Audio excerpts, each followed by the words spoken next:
L'histoire commence alors qu'un homme nommé Tamaki est poignardé à plusieurs reprises. La fille qui le poignarde a l'air d'une psychopathe lorsqu'elle crie son nom. Son couteau se met à briller et Tamaki perd la vie. Peu de temps après, Tamaki est choqué de voir qu'il est toujours en vie. Il se réveille et découvre une sorte de monstre vert qui lui parle. Le monstre lui donne le nom de Gobru et le nourrit de force d'un insecte géant et dégoûtant. Gobru est encore trop fatigué pour faire quoi que ce soit, alors il se rendort. Lorsqu'il se réveille le lendemain, Gobru est entouré de ce qu'il appelle une bande d'affreux bébés verts. Il se rend alors compte qu'il est l'un d'entre eux. Il en conclut qu'il est mort et qu'il renaît sous la forme d'un petit lutin sans défense. 3 jours plus tard, Gobru constate que les gobelins mûrissent beaucoup plus vite que les humains, car il a beaucoup grandi. Gobru s'enthousiasme lorsqu'il constate qu'il a de nouveau une voix et qu'il est très agile. Il décide de ne pas trop réfléchir et de se contenter d'être reconnaissant d'avoir une seconde chance dans la vie. Gobru se promet de survivre du mieux qu'il peut à sa nouvelle vie, et il arrive au 4e jour. L'homme qui les nourrissait informe tous les gobelins nouveau-nés qu'ils devront se procurer leur propre nourriture après ce dernier repas. Ils se régalent tous des insectes, et Gobru est le premier d'entre eux à s'aventurer à l'extérieur. Comme avant, ce monde a un soleil et un ciel bleu, mais il y a aussi des oiseaux à sceller et une tonne de plantes qu'il n'a jamais vues auparavant, ce qui montre clairement que Gobru se trouve dans un nouveau monde. Les gobelins sont capables de parler, Gobru fait donc équipe avec Gobkishi. Gobkishi est le plus grand des enfants gobelins, et Gobru a fait équipe avec lui spécifiquement parce qu'il lui sera le plus utile pour l'aider à chasser. Gobkishi poursuit un lapin licorne et Gobru l'achève. Gobkishi essaie de manger sans Gobru, alors Gobru le bête et s'assure qu'il sait qu'ils sont censés partager. Après avoir démontré à Gobkishi la nature de leur relation, Gobru essaie de voir s'il peut utiliser la corne du lapin comme une arme. C'est alors qu'il reçoit une étrange vision qui lui dit que Gobru a obtenu la corne de la petite créature. Gobru n'a aucune idée de ce que c'était, mais il passe à autre chose car Gobkishi est affamé. Gobkishi est submergé par l'émotion en mangeant, il pleure et remercie Gobru de l'avoir aidé à trouver de la nourriture. Gobru voudrait juste qu'il mange ou qu'il pleure, mais pas les deux. Le 5e jour, il chasse à nouveau un lapin, mais cette fois-ci, Gobru utilise la corne comme une arme et constate qu'elle est très utile. Gobru enlève une autre corne, et il a de nouveau une vision. Il l'ignore pour pouvoir manger, mais il a une autre vision. Cette fois, Gobru entend une voix qui lui dit qu'il a appris la capacité appelée l'échappée. Le fait de le voir une nouvelle fois a confirmé ce qu'il soupçonnait. Gobru nous explique alors que dans son ancien monde, il est né avec une capacité ESP extrêmement rare appelée l'absorption. Cela lui permettait de manger à peu près n'importe quoi, et il avait une chance d'acquérir les traits de ce qu'il mangeait.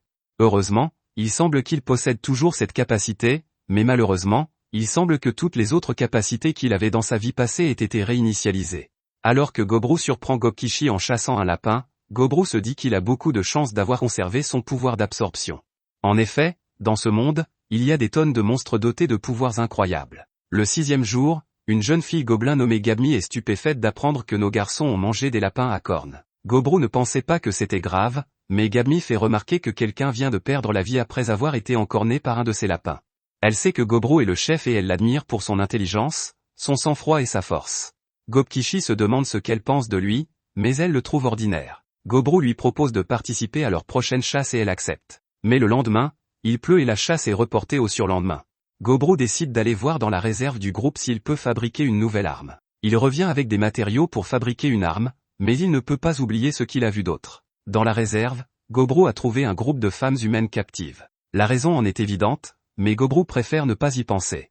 L'ancien qui le surveille s'appelle Gabji, et c'est lui qui a donné à Gobru son nom à très faible effort. L'homme est impressionné par Gobru et lui explique qu'il pourrait monter en niveau plus rapidement que les autres. Gobru ne comprend pas ce qu'il entend par niveau, alors le vieil homme lui dit de se taper la tête. Gobru le fait, et la voix révèle que Gobru est actuellement au niveau 86.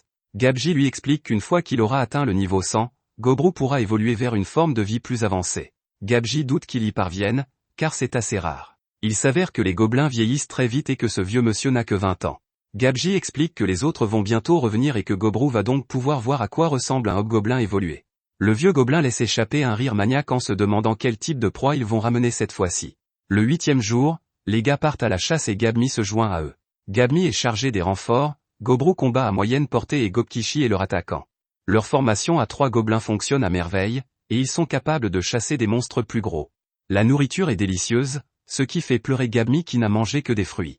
Lorsque Gobru mange, il acquiert plusieurs caractéristiques du serpent, dont la résistance au venin et ce qu'on appelle l'œil maléfique. C'est bien plus que ce qu'il a obtenu des autres animaux, il est donc clair que ce serpent était d'un tout autre niveau. Les autres n'ont aucune idée de ce dont il parle, et Gobkishi veut aussi manger la tête du serpent. Malheureusement, il ne peut pas car elle est empoisonnée et les autres mourraient s'il la mangeait. Gobru s'habitue à la situation et explique que peu importe sa laideur, il est déterminé à survivre dans ce monde dans sa seconde vie.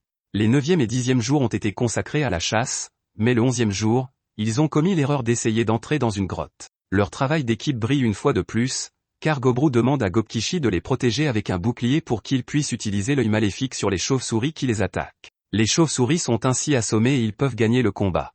Ils se régalent des chauves-souris, ce qui donne à Gobru l'écolocalisation ainsi que quelques autres caractéristiques des chauves-souris. Ils se régalent comme toujours, mais nous voyons que d'autres gobelins meurent de faim en les observant. Cette nuit-là, d'autres gobelins entourent Gobru pendant qu'il dort, mais ce gobelin malin a toujours sa capacité de recherche active. Cela lui permet de sentir que les autres tentent de l'attaquer, et Gobru les bête tous les 6. L'un d'entre eux étant plus blessé que les autres, Gobru se rend compte qu'il n'a peut-être pas ajusté son venin correctement puisqu'il était pressé. Il prévoit de donner une leçon aux autres, mais Gabmi est encore plus énervée. Elle commence à étouffer l'un d'entre eux et Gobru essaie de la calmer. Le 13e jour, notre groupe affronte un monstre beaucoup plus grand. Gobkichi est renversé et Gabmi, très malin, désarme l'ORC. Gobru lui casse la jambe et dit aux autres qu'il s'occupera de lui à partir de là. En se nourrissant de l'ORC, Gobru acquiert la capacité d'utiliser le langage des ors, la libido et une chose appelée le détecter-analyser. Gobru pense encore à la fois où les autres l'ont attaqué, alors après que ses amis ont eu leur part de nourriture, Gobru décide de ramener le reste pour que tout le monde puisse manger aussi.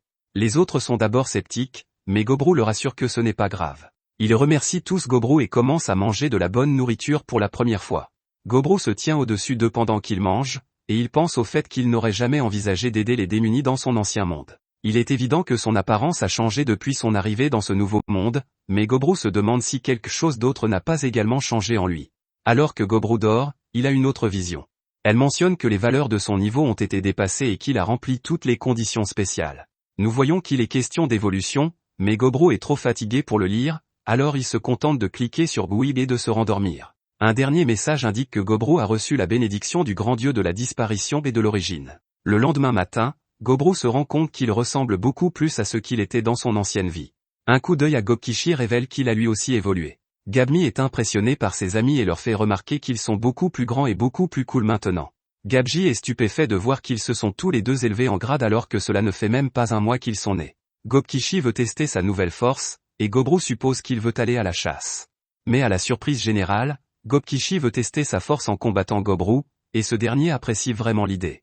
Les deux hobgoblins se battent à l'extérieur et montrent qu'ils sont désormais de bien meilleurs combattants.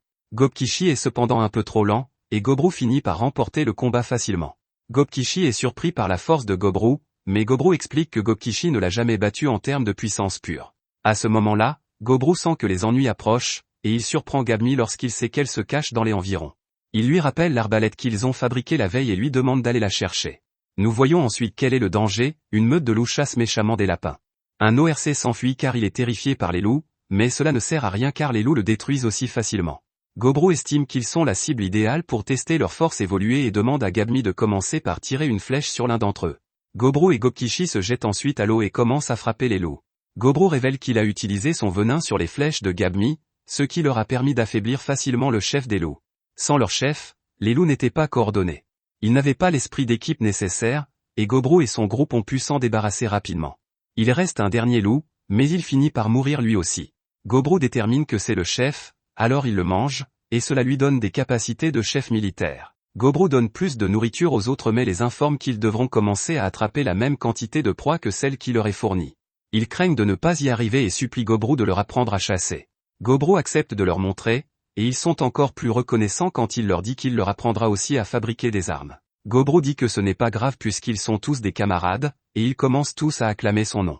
Gobru ne sait pas trop pourquoi, mais à cet instant, il a l'impression de voir le chemin qu'il va prendre dans ce nouveau monde. Il mangera sans arrêt pour devenir plus fort. Il guidera ensuite ses camarades pour atteindre son véritable objectif, ce qui le fait sourire. 4 jours plus tard, Gobru se lamente sur le fait que ses camarades ont encore beaucoup à apprendre. Il s'entraîne dur, et Gobru est choqué lorsqu'il entre accidentellement dans Gobmi. Le 17e jour, toutes les femmes humaines qui étaient captives se sont suicidées, et Gobru a fait une commémoration silencieuse pour elle avec Gabji.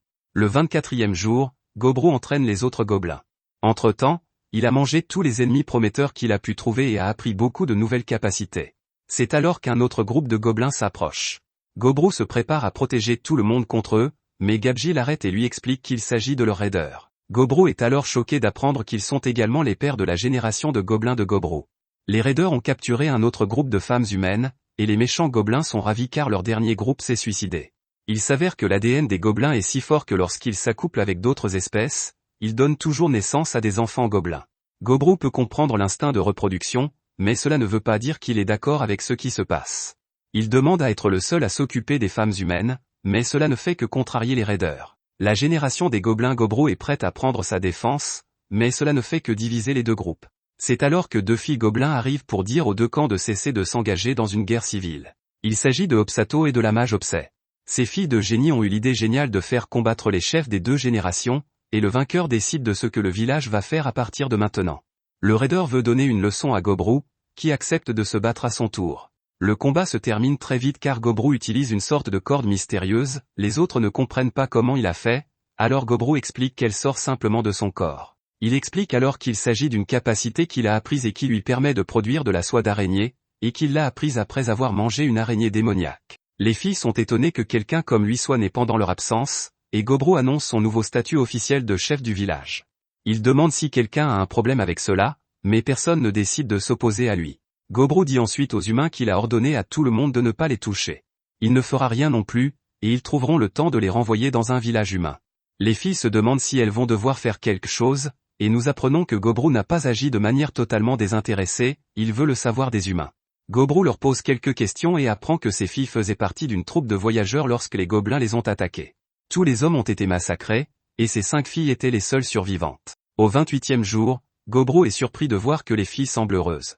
Il se rend compte qu'elles ne se sont pas remises de tout, mais qu'elles adoptent une attitude positive pour faciliter les choses. Gobru leur fait à manger, espérant que cela les aidera.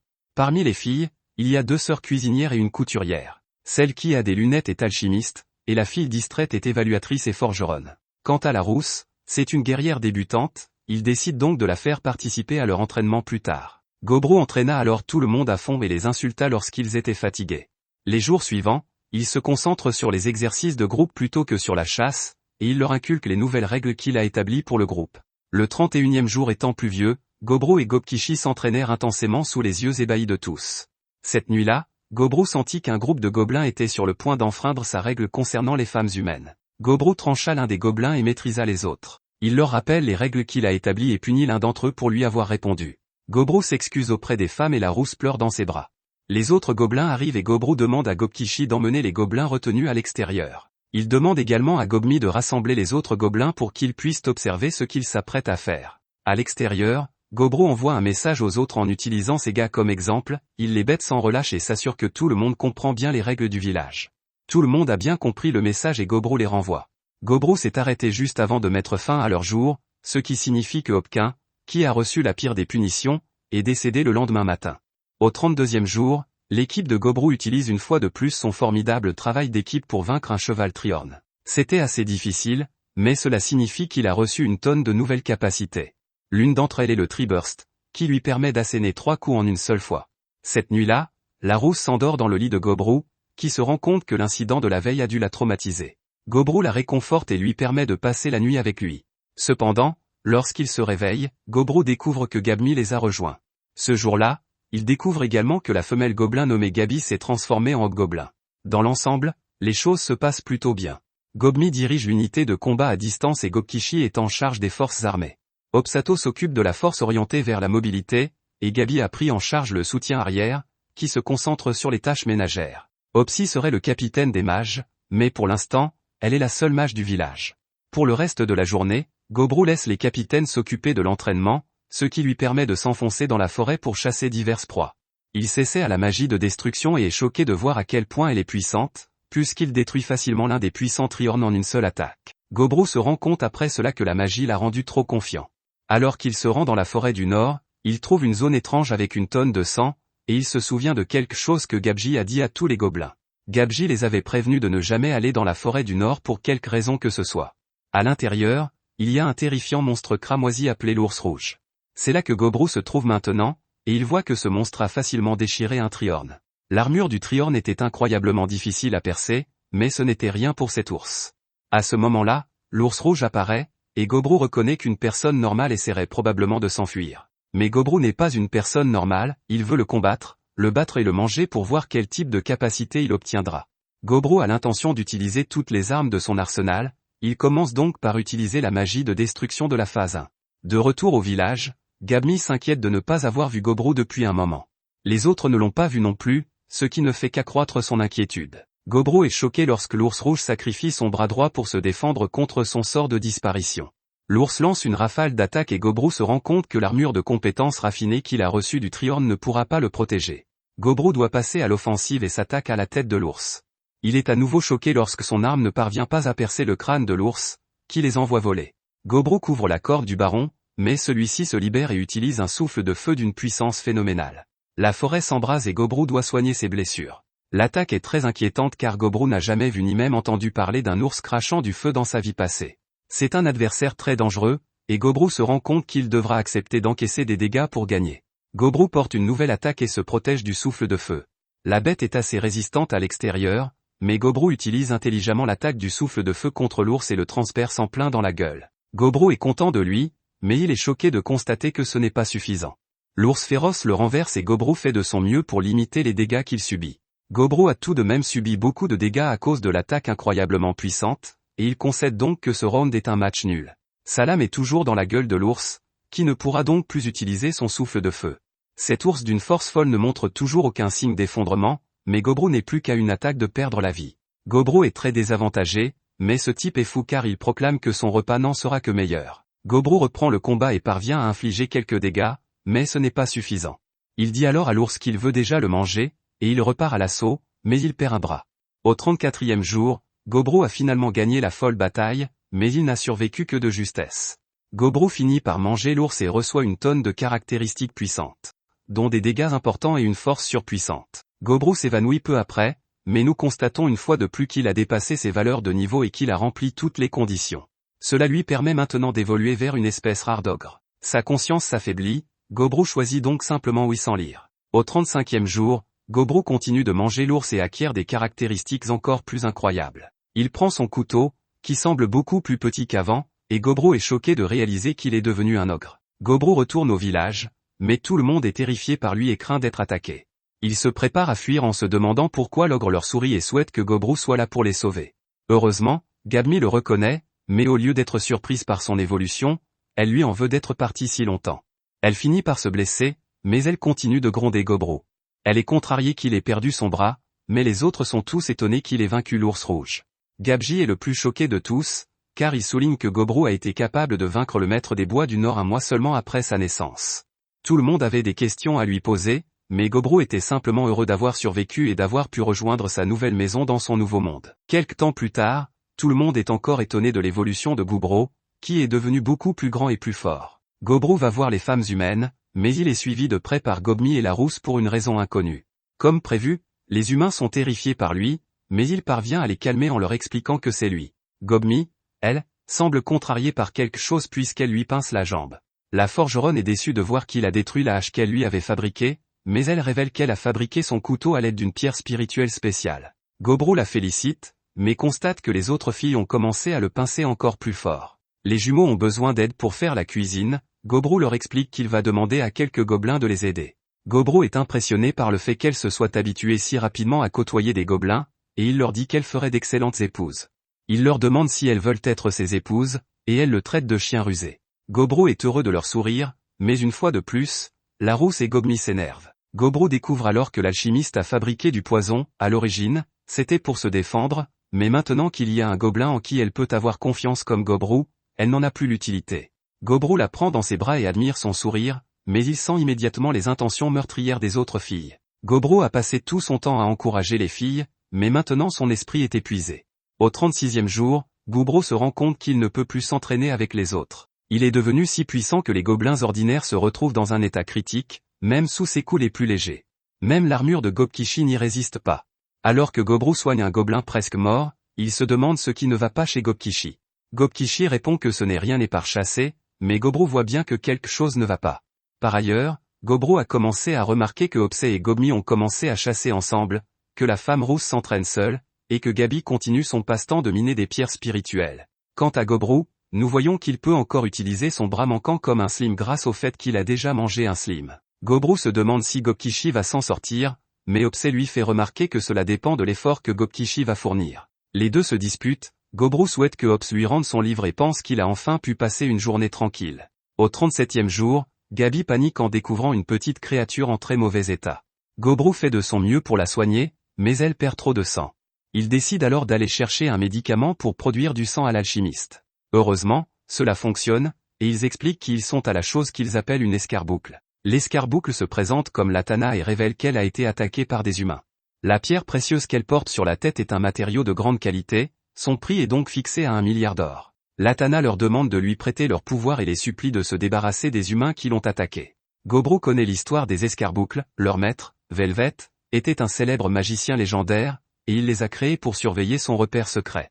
Latanna explique que lorsqu'elle a été attaquée, son noyau a été brisé, ce qui a réduit sa durée de vie. Dans la salle du trésor secret se trouvent des objets de classe légendaire que Velvet a collectés tout au long de sa vie. Latanna explique que son maître déteste les humains, il préférerait que les gobelins s'emparent de tous les trésors plutôt que les aventuriers humains. Ils peuvent tout avoir, alors Gobru déclare qu'ils iront.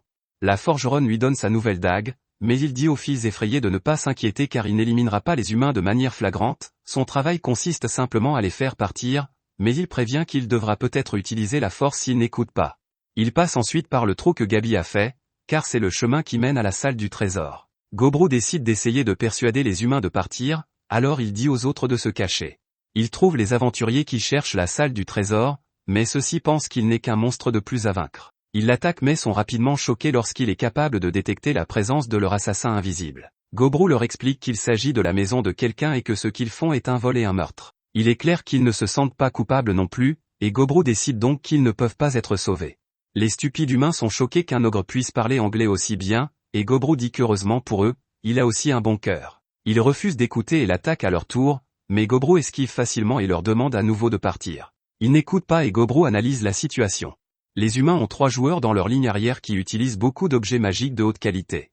Malheureusement pour eux, Gobru se rend compte qu'ils comptent trop sur l'amélioration de leur niveau pour augmenter leur force de combat, cela ne les aide pas beaucoup car leur technique de combat est pitoyable, et Gobru est facilement capable de les battre. C'est alors qu'un mage se réjouit en pensant qu'il vient de faire exploser la tête de Gobru.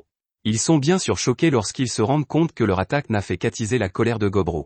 Il leur a permis de vivre jusqu'à présent, mais Gobru a fini d'être gentil. Les humains se mouillent en réalisant que leur sort de niveau 3 n'a servi à rien. Gobru déclare que le temps de la gentillesse est révolu. Il fait signe aux autres d'attaquer et il passe à l'action. Gobru sort sa lame et dit aux humains de regretter de ne pas être partis quand il leur en a donné l'occasion. Ensuite, Gobru révèle qu'ils ont éliminé les aventuriers et les ont mangés. Cela donne à Gobru un certain nombre de leurs caractéristiques, notamment celles d'assassins, de grands sorciers et d'enchanteurs. Mais ce n'est pas tout, car il y avait parmi eux des aventuriers de haut niveau, et ils avaient un très bon butin. Il y a un anneau rare, un sac de stockage d'objets avec un tas d'objets dedans, alors Gobru les mange aussi. Entre autres choses, cela permet à Gobru d'invoquer une boîte d'objets de triche qui peut stocker une quantité incroyable d'objets. Ils se rendent ensuite dans la salle du trésor où Latanna les remercie. Elle explique que son maître, Velvet, est très doué avec les esprits, ce qui explique pourquoi des tonnes de pierres spirituelles peuvent être extraites de cette salle. Elle souhaite une bonne santé à Gobru en leur disant au revoir, et elle disparaît. C'est un moment plutôt triste, et Gobru se contente de manger la pierre précieuse qu'elle a laissée dans sa tête. Gobkishi se demande si Gabi va bien, et elle répond par l'affirmative. Ils observent un moment de silence pour Latanna, puis Gobru décide qu'ils prendront tout le trésor et le partageront entre eux. Gobru s'émerveille de sa boîte à objets parce qu'elle a encore beaucoup de place même après y avoir mis tous les trésors. Gobru n'aime pas l'idée de laisser le corps de Velvet sur place, alors il l'incinère. Étonnamment, il reste une sorte de gantelet. Gobru l'essaie et est stupéfait de voir cette chose s'attacher à lui et devenir son nouveau bras. Les autres sont stupéfaits de le voir, et Gobru montre ce qu'il peut faire, car il a la même sensation que son propre bras. Le jour 38, Gobru évalue tout le butin qu'ils ont obtenu chez le forgeron et constate que tout est incroyablement rare et puissant. Le jour 39, Gobru explique qu'il a donné des objets magiques aux 10 hobgoblins de leur groupe. En ce qui le concerne, Gobru a choisi de prendre la lance de vermillon. Avec les 2 autres objets qu'il a choisis, cela signifie qu'il a maintenant 3 artefacts de classe légendaire. La classe légendaire est la 2e classe d'objets après la classe fantasmatique, et on dit que son détenteur peut gouverner des pays entiers avec un seul de ces artefacts. Plus tard dans la journée, ils partent à la recherche d'ingrédients pour préparer une soupe d'ours, et Gobru est ravi de voir que tout le monde devient de plus en plus fort. Au 40e jour, Gobru décide d'organiser un tournoi pour déterminer qui sera le chef des hobgoblins, à l'exception de lui-même. Il crée également un groupe de mercenaires. Au jour 41, Gobru part à la recherche de monstres qu'il n'a jamais vus auparavant. Le premier qu'il trouve est une araignée dorée qui laisse tomber des objets de valeur. En les mangeant, il peut désormais fabriquer de la ficelle d'or avec laquelle il est sûr de pouvoir fabriquer des accessoires. L'animal suivant était un cerf rouge, mais le fait d'en manger un seul ne lui a pas donné de caractéristiques. En continuant à explorer, Gobru arrive à un grand arbre. Il explique que dans ce monde, il existe une espèce appelée dryade. Selon Gabji, elle tente les mâles d'autres espèces intelligentes et les utilise pour se nourrir. Les dryades ne sont que des femelles, et elles sont si belles que les hommes ne peuvent se retenir de les regarder. Si Gobru explique cela, c'est parce qu'une de ces dryades est apparue devant lui. Elle admire les muscles énormes de Gobru et lui dit qu'elle aimerait simplement parler. Gobru a du mal à se contrôler face à son charme, mais il le faut, sinon elle se servira de lui comme nourriture. Il doit l'éviter à tout prix et ne pas baisser la garde. Gobru décide alors d'utiliser la capacité qu'il n'a jamais utilisée auparavant, la libido. Après avoir pris 5 heures pour manger la dryade, Gobru gagne un trait appelé la bénédiction de la dryade. La dryade est toujours en vie, et elle dit à Gobru de revenir bientôt, mais il dit simplement qu'il reviendra s'il en a envie. Gobru prend ensuite un bain dans le lac et se retrouve bientôt entouré d'hommes lézards. Il déclare qu'aujourd'hui il est invincible, et Garbo se débarrasse rapidement d'eux et même d'un autre monstre pour faire bonne mesure. Au 42e jour, Gobru découvre que 2 gobelins sont doués pour la magie. Ils intègrent immédiatement le peloton de Hopsei, mais leur sourire sournois inquiète Gobru.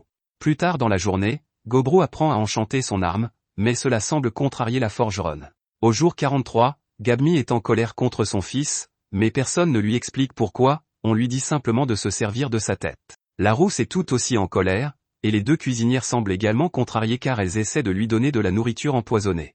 L'alchimiste est surpris que quelqu'un d'aussi perspicace que Gobru ne l'ait pas remarqué et révèle que les filles sont en colère parce qu'elles sont jalouses. Elles savent qu'il est sorti avec quelqu'un et il est choqué d'apprendre qu'il a des marques de baiser dans le cou. Gobru n'en avait aucune idée et il maudit une dryade de l'avoir fait exprès. Gobru essaie de réfléchir à ce qu'il va faire, mais il est choqué lorsque l'alchimiste lui révèle qu'elle ressent la même chose que lui et l'embrasse. Elle espère qu'il accepte ses sentiments, mais Gobru ne s'attendait pas du tout à cela de sa part. Il pense que cela le rend heureux, mais Gabmi arrive furieuse. Elle veut que Gobru la traite de la même façon, et toutes les filles humaines arrivent pour dire la même chose. À l'extérieur de la chambre, Gabi explique que Gobru l'a fermé pour qu'il puisse s'occuper de certains travaux, et Gobru gagne beaucoup plus de traits. Un peu plus tard, Gobru sent que quelqu'un approche et découvre qu'il s'agit d'un groupe de nobles elfes. Les humains sont sur le point de les attaquer pour s'emparer de leurs trésors, et ils sont donc venus demander l'aide du gobelin. Ce type d'elfe a une mauvaise attitude, mais il propose de leur donner 2 mois entiers de nourriture pour leur village. Gabji pense que c'est une bonne offre, mais Gobru refuse étonnamment.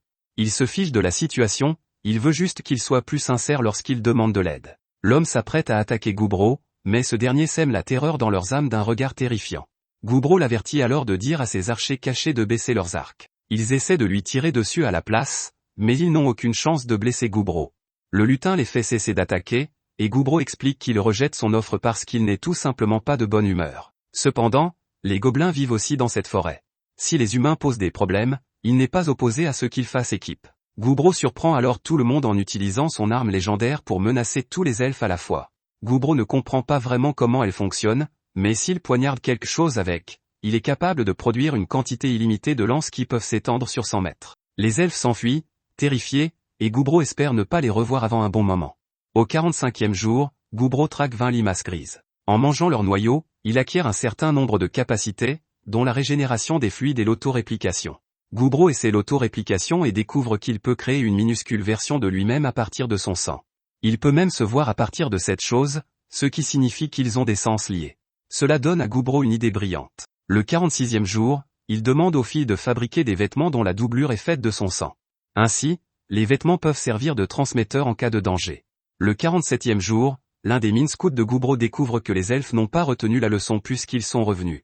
Cette fois, Gobru se contente de pousser un puissant rugissement depuis l'intérieur de la grotte, et les elfes sont terrifiés car ils ne peuvent même pas bouger. Gobru ne dit même pas un mot lorsqu'il émerge et se contente de les capturer.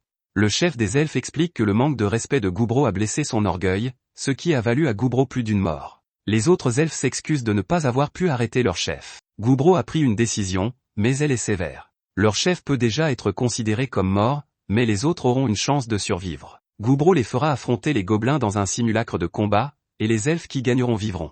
Le choix de Gobru est juste car il déclare que s'ils veulent survivre, ils devront se battre avec tout ce qu'ils ont.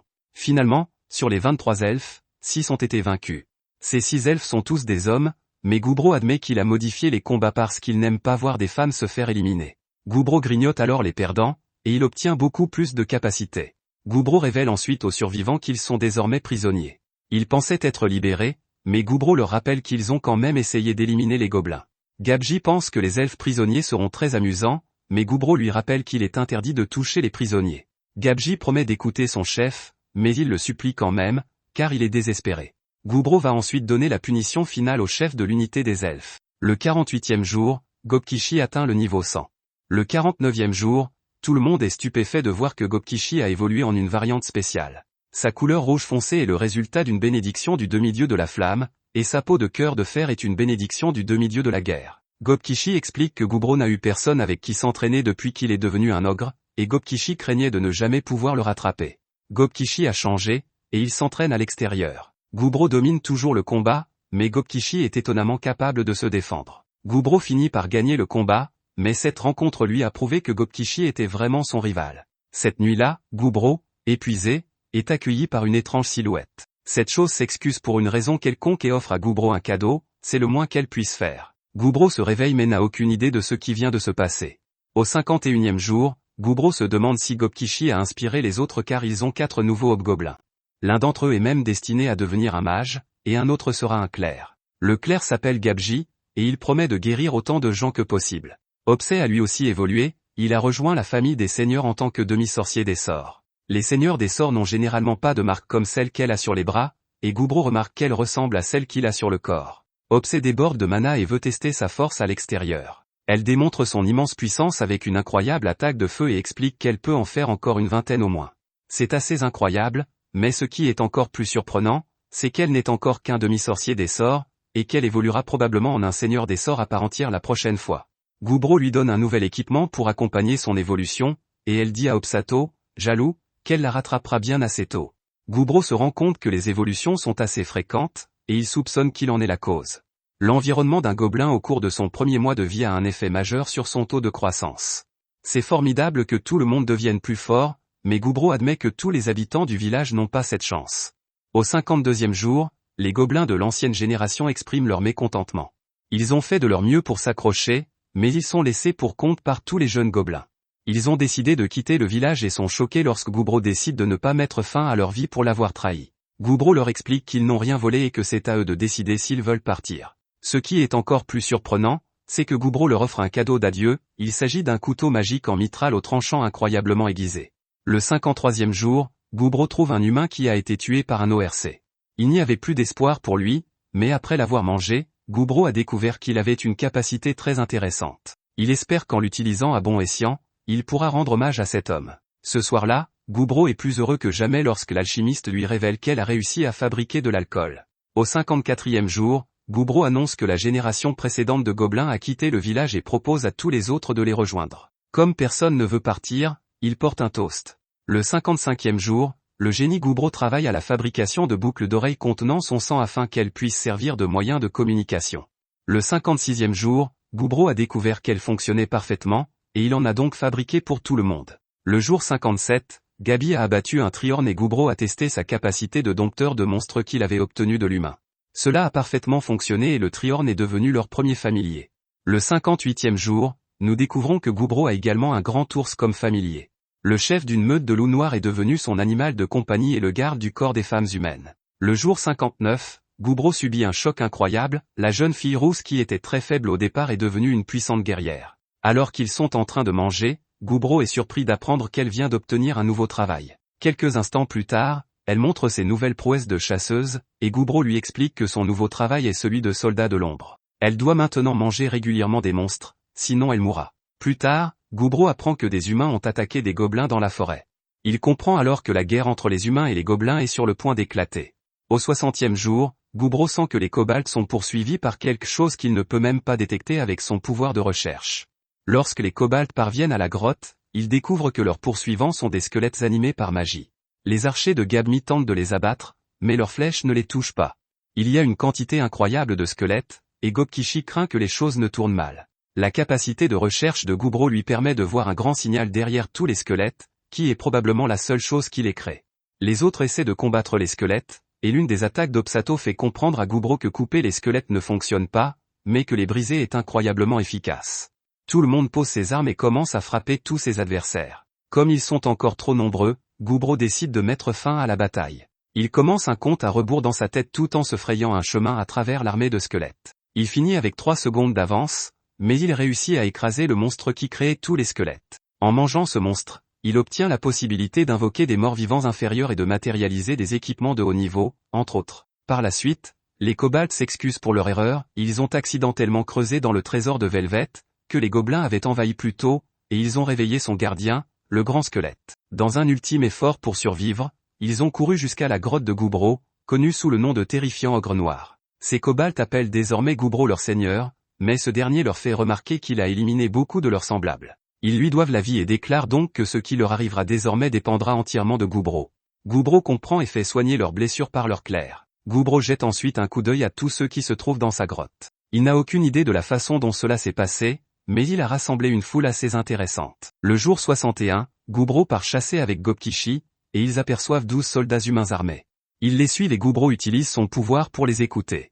Il apprend que les humains essaient d'enlever la fille du chef Elfi. De plus, l'un des elfes les prévient que la fille du chef revient d'un festival et que les humains commencent leur attaque. Ils éliminent une partie de ses gardes et la capturent. Goubro se sentant mal à l'aise de la laisser partir, il sauve la fille et fait prisonnier l'humain. Au 62e jour, il apprend que l'armée humaine passera à l'action dans 20 jours. Goubro mange les 12 humains et gagne une tonne de pouvoir. Lorsque la jeune fille elfe se réveille, elle est terrifiée par Goubro. Il remarque qu'elle a des ailes, ce qui n'est pas courant chez les elfes. Goubro essaie de la calmer, mais elle panique, pensant qu'il va lui faire des choses terribles. Elle finit par se détendre un peu après avoir bu du thé calmant, mais elle s'énerve lorsque Goubro lui révèle qu'il n'a pas pu sauver ses gardes. Elle lui reproche de les avoir regardés se faire attaquer, mais il lui explique que la guerre entre humains et elfes ne le concerne pas. Il lui révèle qu'il y a un traître parmi les elfes et qu'elle devrait plutôt s'en inquiéter. Elle sanglote de façon incontrôlée, et Goubro lui dit de se reposer avant qu'il ne la ramène chez elle. Ce soir-là, Goubro doit rappeler au vieil homme de garder ses mains pour lui. Le 63e jour, il ramène l'elfe chez elle. Elle explique que seuls les hauts elfes ont des ailes, mais qu'ils les cachent généralement à l'intérieur de leur corps. Elles ne sont pas destinées à être montrées aux autres, mais elle est si inexpérimentée avec elles qu'elles sortent parfois. Lorsqu'ils arrivent au village des elfes, Goubro s'aperçoit que 25 archers le visent avec des pointes de flèches mythiques. Heureusement, la fille du chef explique que l'ogre lui a sauvé la vie. Le chef les remercie d'avoir sauvé sa fille, mais Goubro explique qu'il ne l'a pas fait par bonne volonté. Il veut une récompense et pense qu'il permet au chef de montrer ce que son espèce représente pour lui. Cela permettra à Goubro d'avoir une chance de comprendre le jugement du chef. La récompense de Goubro est un felno, un trésor familial et un objet magique. La fille est choquée qu'il le donne, mais le chef lui explique que c'est un petit prix à payer pour sa sécurité.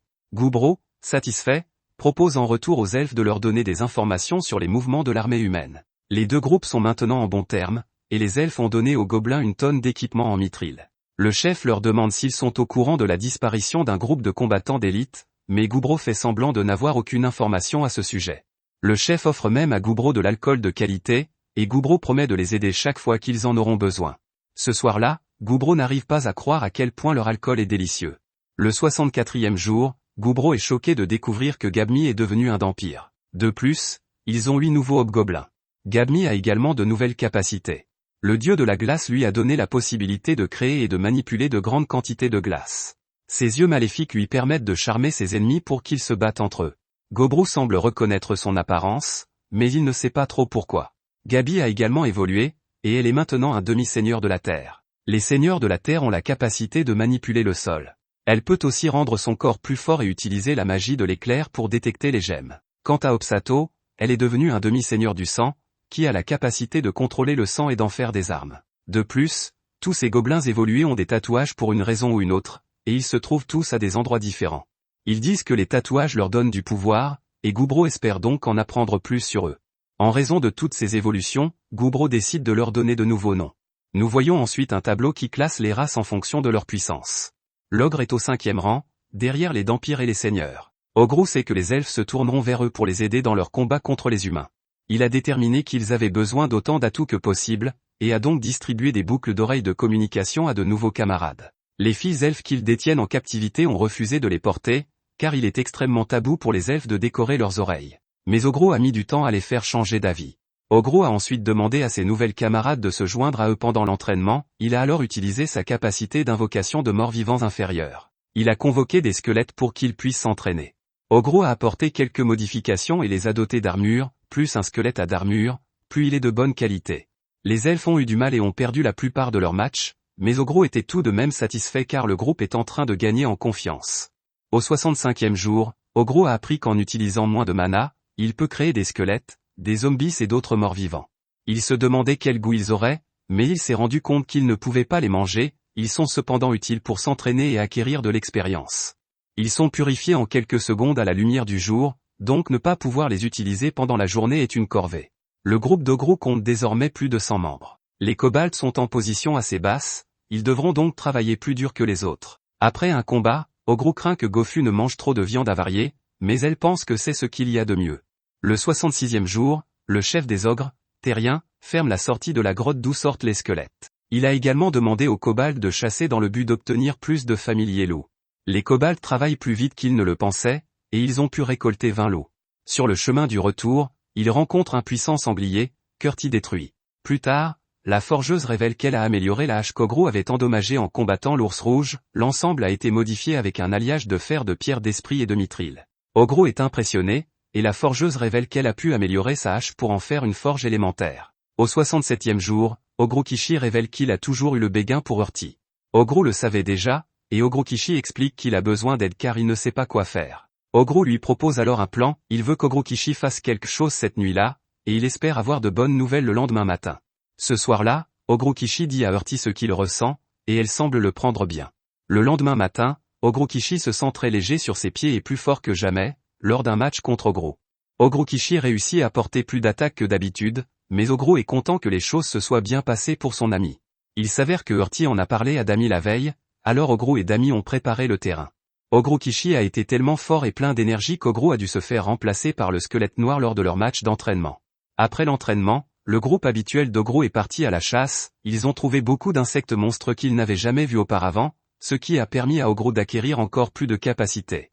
La plus intéressante d'entre elles s'appelle l'exosquelette. Ogro l'a utilisé et a été choqué de constater qu'il était devenu comme l'un de ces super-héros qui se transforment. Ce nouvel exosquelette est extrêmement résistant, il a la capacité de se réparer et de disperser les impacts. Il est un peu trop voyant au goût d'Ogro, mais Dami le trouve cool.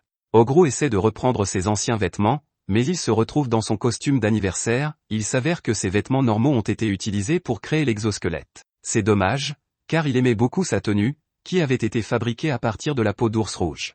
Ogro découvre alors que cette capacité d'exosquelette est encore plus étonnante car elle lui permet d'enregistrer 5 formes, une forme a utilisé l'ours rouge et il peut donc en enregistrer 4 autres. Ogro réfléchit et décide qu'il veut des formes pour les batailles aériennes et maritimes. Pour commencer, il enregistre une forme d'insecte qui lui permet de se faire pousser des ailes et de voler, c'est assez difficile à contrôler, il lui faudra donc un peu de pratique. Il pleut beaucoup en ce 69e jour, et la rousse veut qu'Ogro s'entraîne avec elle. Comme elle progresse régulièrement, elle a demandé à s'entraîner davantage ces derniers temps. Ogro pense alors qu'elle avait l'air d'un chiot avant, mais que maintenant elle ressemble plus à un Doberman adulte. Quant à la fille Smith, elle rencontre régulièrement les elfes pour réfléchir à de nouvelles armes, elle travaille à la mise au point d'une arbalète à répétition, mais les choses ne se sont pas si bien passées qu'Ogro lui a demandé de passer à la fabrication. Ogro lui a alors donné plus de matériel et espère qu'elle pourra lui fabriquer une nouvelle arme. Les sœurs cuisinières ont également reçu un nouveau titre, celui de chef cuisinier. Ogro leur a demandé d'essayer de recréer des plats de son ancienne vie, comme des chips. Après cela, Ugro a rencontré l'alchimiste pour lui parler de la fabrication d'objets magiques, elle lui révèle un objet qu'elle a créé à partir des os du squelette noir. Il s'agit d'un clou en os qui a la capacité de geler la personne qui le frappe. Les autres filles surprennent Ogro en train de serrer l'alchimiste dans ses bras, mais il ne donne pas plus de détails sur la suite des événements. Au 70e jour, des elfes arrivent au nom du chef des elfes, ces elfes ont croisé leurs anciens camarades en chemin, mais les boucles d'oreilles d'Ogro ont eu un effet de déguisement qui les a fait passer pour des elfes noirs. L'enfant elfe révèle que les humains sont en train d'agir, les elfes ne pourront pas s'en occuper seuls, ils ont donc besoin de l'aide d'Ogro. Le prix n'a pas d'importance pour eux, car le chef veut que l'ennemi soit complètement éliminé. Cependant, leur contrat sera considéré comme nul si Ogro bat en retraite. Ogro accepte le travail mais explique qu'ils le feront selon ses conditions. Ogro demande au gamin de donner au chef elfe un bracelet pour qu'il puisse communiquer, l'information est une arme cruciale, et Ogro a déjà ses figurines de sang qui couvrent les bois. Ogro rassemble tout le monde et déclare qu'il est temps de mettre en pratique tout ce qu'ils ont travaillé. À partir de ce jour, Ils deviendront une compagnie de mercenaires, ils sont maintenant une force professionnelle de combattants, et tout le monde aime l'idée. Ogro décide qu'ils s'appelleront la compagnie de mercenaires Parabellum, il dit à tout le monde de se préparer au combat car c'est l'heure de leur premier travail, et tout le monde commence à chanter Parabellum. Au 71e jour, la compagnie Parabellum d'Ogro effectue son premier travail. Ils ont un total de 36 membres, et avec la sorcellerie Spellsay, leurs familiers peuvent se joindre à eux pour un total de 73. Ils se sont déployés tôt le matin sur la base d'informations recueillies par l'un des figurines d'Ogro. Une barrière entoure la base de l'armée humaine, mais Ogro utilise un attribut de son bras d'argent pour la détruire. Une fois la barrière tombée, Urti utilise sa capacité de contrôle de la Terre pour fermer les issues de secours des humains. Dami lance des sorts, puis prend la tête d'un barrage magique coordonné. Ogro invoque une horde de squelettes et donne quelques coups de lance pour faire bonne mesure. Cependant, il est impressionné de constater que tout cela n'est pas suffisant pour éliminer les humains. Une dame chevalier mène leur défense, et Ogro se présente en rugissant. Les humains voient bien que l'ogre noir contrôle les morts vivants, aussi la dame chevalier déclare-t-elle qu'ils vont le terrasser ensemble. Le mage humain commence l'attaque et Ogro est impressionné lorsque la dame chevalier augmente sa vitesse. Il loue sa capacité à évaluer la situation et complimente l'homme qui se couvre, même sa stratégie pour lui arracher le cœur est bonne. Mais ce n'est pas suffisant, car Ogro la repousse. Ogro annonce alors qu'il aime ce qu'il voit, et qu'ils vont donc tous vivre comme ses prisonniers. La dame chevalier refuse d'écouter et veut mettre fin à sa vie. Ogro la complimente, mais elle lui dit que s'il la veut comme prisonnière, il devra démontrer sa force. Si elle est vaincue, il pourra faire ce qu'il veut. Ogro demande à son groupe d'éliminer tout le monde sauf la dame chevalier, le sorcier, la prêtresse et l'épéiste flamboyante. Ils doivent être pris vivants, mais les autres peuvent être éliminés et mangés. Ogro nous explique alors que ce qui s'est passé ensuite est un massacre à sens unique. Le charme des yeux maléfiques de Dami a poussé une bande de soldats humains à se battre pour elle, et Ogro Kishi en a maîtrisé d'autres. Bloodsaddle a utilisé sa capacité à transformer le sang en arme, et Urti a suivi avec sa capacité. En fin de compte, ils parvinrent à vaincre l'ennemi sans la moindre perte. Cependant, la dame chevalier n'a réussi à atteindre Ogro qu'une seule fois. Son attaque ne lui inflige guère de dégâts, mais le simple fait de l'atteindre est déjà impressionnant. C'est alors que le mage humain prépare une attaque et supplie la dame chevalier de s'éloigner. Spellsay sait que l'attaque du mage est un sort de 5 niveaux, et elle craint qu'Ogro ne puisse pas y résister. Ce qui est encore plus grave, c'est que la dame chevalier se sacrifie pour qu'Ogro soit touché par l'attaque magique. Le mage humain s'excuse car il ne peut plus se retenir et le libère. Cependant, Ogro déclare qu'il a gagné, car il n'a pas l'intention de laisser mourir la dame chevalier. La dame chevalier regarde alors avec stupéfaction Ogro créer un bouclier magique. Spellsay est lui aussi stupéfait, car ce bouclier a nécessité la combinaison d'une magie de disparition de 3e niveau, d'un bouclier à vide provenant de son bras d'argent, et de quelques autres capacités. Ogro a dû en utiliser pas mal, mais il a réussi à arrêter l'attaque du sort de dragon. C'est une victoire totale pour le groupe d'Ogro, et il déclare que faire prisonnier autant de combattants puissants est une grande affaire. Ogro fait un festin et acquiert un nombre impressionnant de capacités. Ensuite, les elfes célèbrent la victoire. Ogro va voir les nouveaux prisonniers, mais ils ne vont pas très bien. Au 72e jour, Ogro explique qu'avec ses boucles d'oreilles, les humains ne peuvent plus mentir ou cacher des choses, ce qui leur permet d'obtenir beaucoup d'informations. L'elfe aîné a demandé ces informations et a proposé de payer de l'alcool, ce qu'Ogro a bien sûr accepté. En utilisant l'objet qu'Ogro lui a envoyé, Ogro a pu transmettre les informations qu'il a reçues des prisonniers. Les humains ont l'intention d'utiliser leur immense nombre pour supprimer les elfes à partir de différentes directions. Grâce à ces informations, le groupe d'Ogro a contourné les itinéraires, tendu des pièges et attendu dans une tranchée. Les troupes humaines sont dirigées par des chevaliers en armure et sont au nombre de 500. En plus de cela, il y a aussi 100 sorciers. Ogro explique que la bataille serait longue et difficile si les elfes les affrontaient de front. Mais pour Ogro et son groupe, il ne s'agit que d'un entraînement au tir. Ogro commença l'attaque, sa compagnie ferma les voies de sortie et utilisa des rochers pour réduire leur nombre. Ils passèrent de 500 chevaliers à 300 en un instant. Les pièges et les flèches ont réduit ce nombre jusqu'à ce qu'il ne reste plus que 100 chevaliers. Ogro est alors impressionné lorsque le chevalier commandant dit à ses troupes de construire un mur avec tout ce qu'ils peuvent trouver. Le combat étant dans l'impasse, Ogro envoie Ogro Kishi combattre leur commandant. Les humains ont bien sûr riposté, mais Ogro a envoyé suffisamment de guerriers pour s'assurer que tous les chevaliers soient éliminés. La seule question que se pose Ogro est de savoir si Ogro Kishi sera capable de se retenir. Ogro Kishi commence à détruire le commandant, et ce dernier peut dire que tout ce qui concerne Ogro Kishi est faux. Ogro remercie le commandant de s'être si bien défendu, mais Ogro Kishi finit par l'emporter. Comme la dernière fois, Ogro fait un festin et acquiert de nombreuses capacités. Ogro Kishi fait remarquer que le commandant lui a rappelé Ogro, mais Ogro ne le voit pas. C'est alors que Dami sort de nulle part et révèle qu'elle veut porter l'enfant d'Ogro. Au 74e jour, Les chevaliers prisonniers considèrent qu'être capturés vivants est plus humiliant que la mort. Leur commandant leur dit de se calmer, car ils ont de la nourriture et un endroit pour dormir, ce n'est donc pas si grave. Les chevaliers lui font remarquer qu'il est d'origine roturière, qu'il ne comprendrait donc pas, et que cette histoire de prisonnier est une honte pour les nobles comme eux. Plus tard, Ogrou demande au commandant de leur expliquer pourquoi les humains attaquent les elfes. Il s'avère que la cause de tout ce gâchis provient d'une princesse atteinte d'une maladie rare qui est fatale dans 99% des cas. Elle est fiancée à un roi d'un autre empire, qui a donc décrété qu'il fallait trouver un remède. Les humains découvrent alors le médicament secret des elfes, fabriqué avec la bénédiction du demi-dieu des forêts. Le début de cette guerre se résume à la cupidité des humains. Plus tard, Urti est choqué par un événement survenu au cours d'une séance d'extraction. Tout le monde se demande s'ils ont été attaqués, mais il s'avère que l'eau vient de créer une source chaude. Ogrou raconte avec enthousiasme qu'elle augmente les capacités de guérison et qu'elle élimine toutes les maladies. De plus, elle est excellente pour la peau. Tout le monde profite alors des bienfaits de leur nouveau bain, et Ogrou remercie Urti de l'avoir déniché. Au 75e jour, Ogrou a quelques inquiétudes et réfléchit à une nouvelle stratégie d'entraînement en utilisant les prisonniers humains. L'idée est de faire travailler les autres sur leur capacité de commandement en simulant une bataille avec de vrais soldats.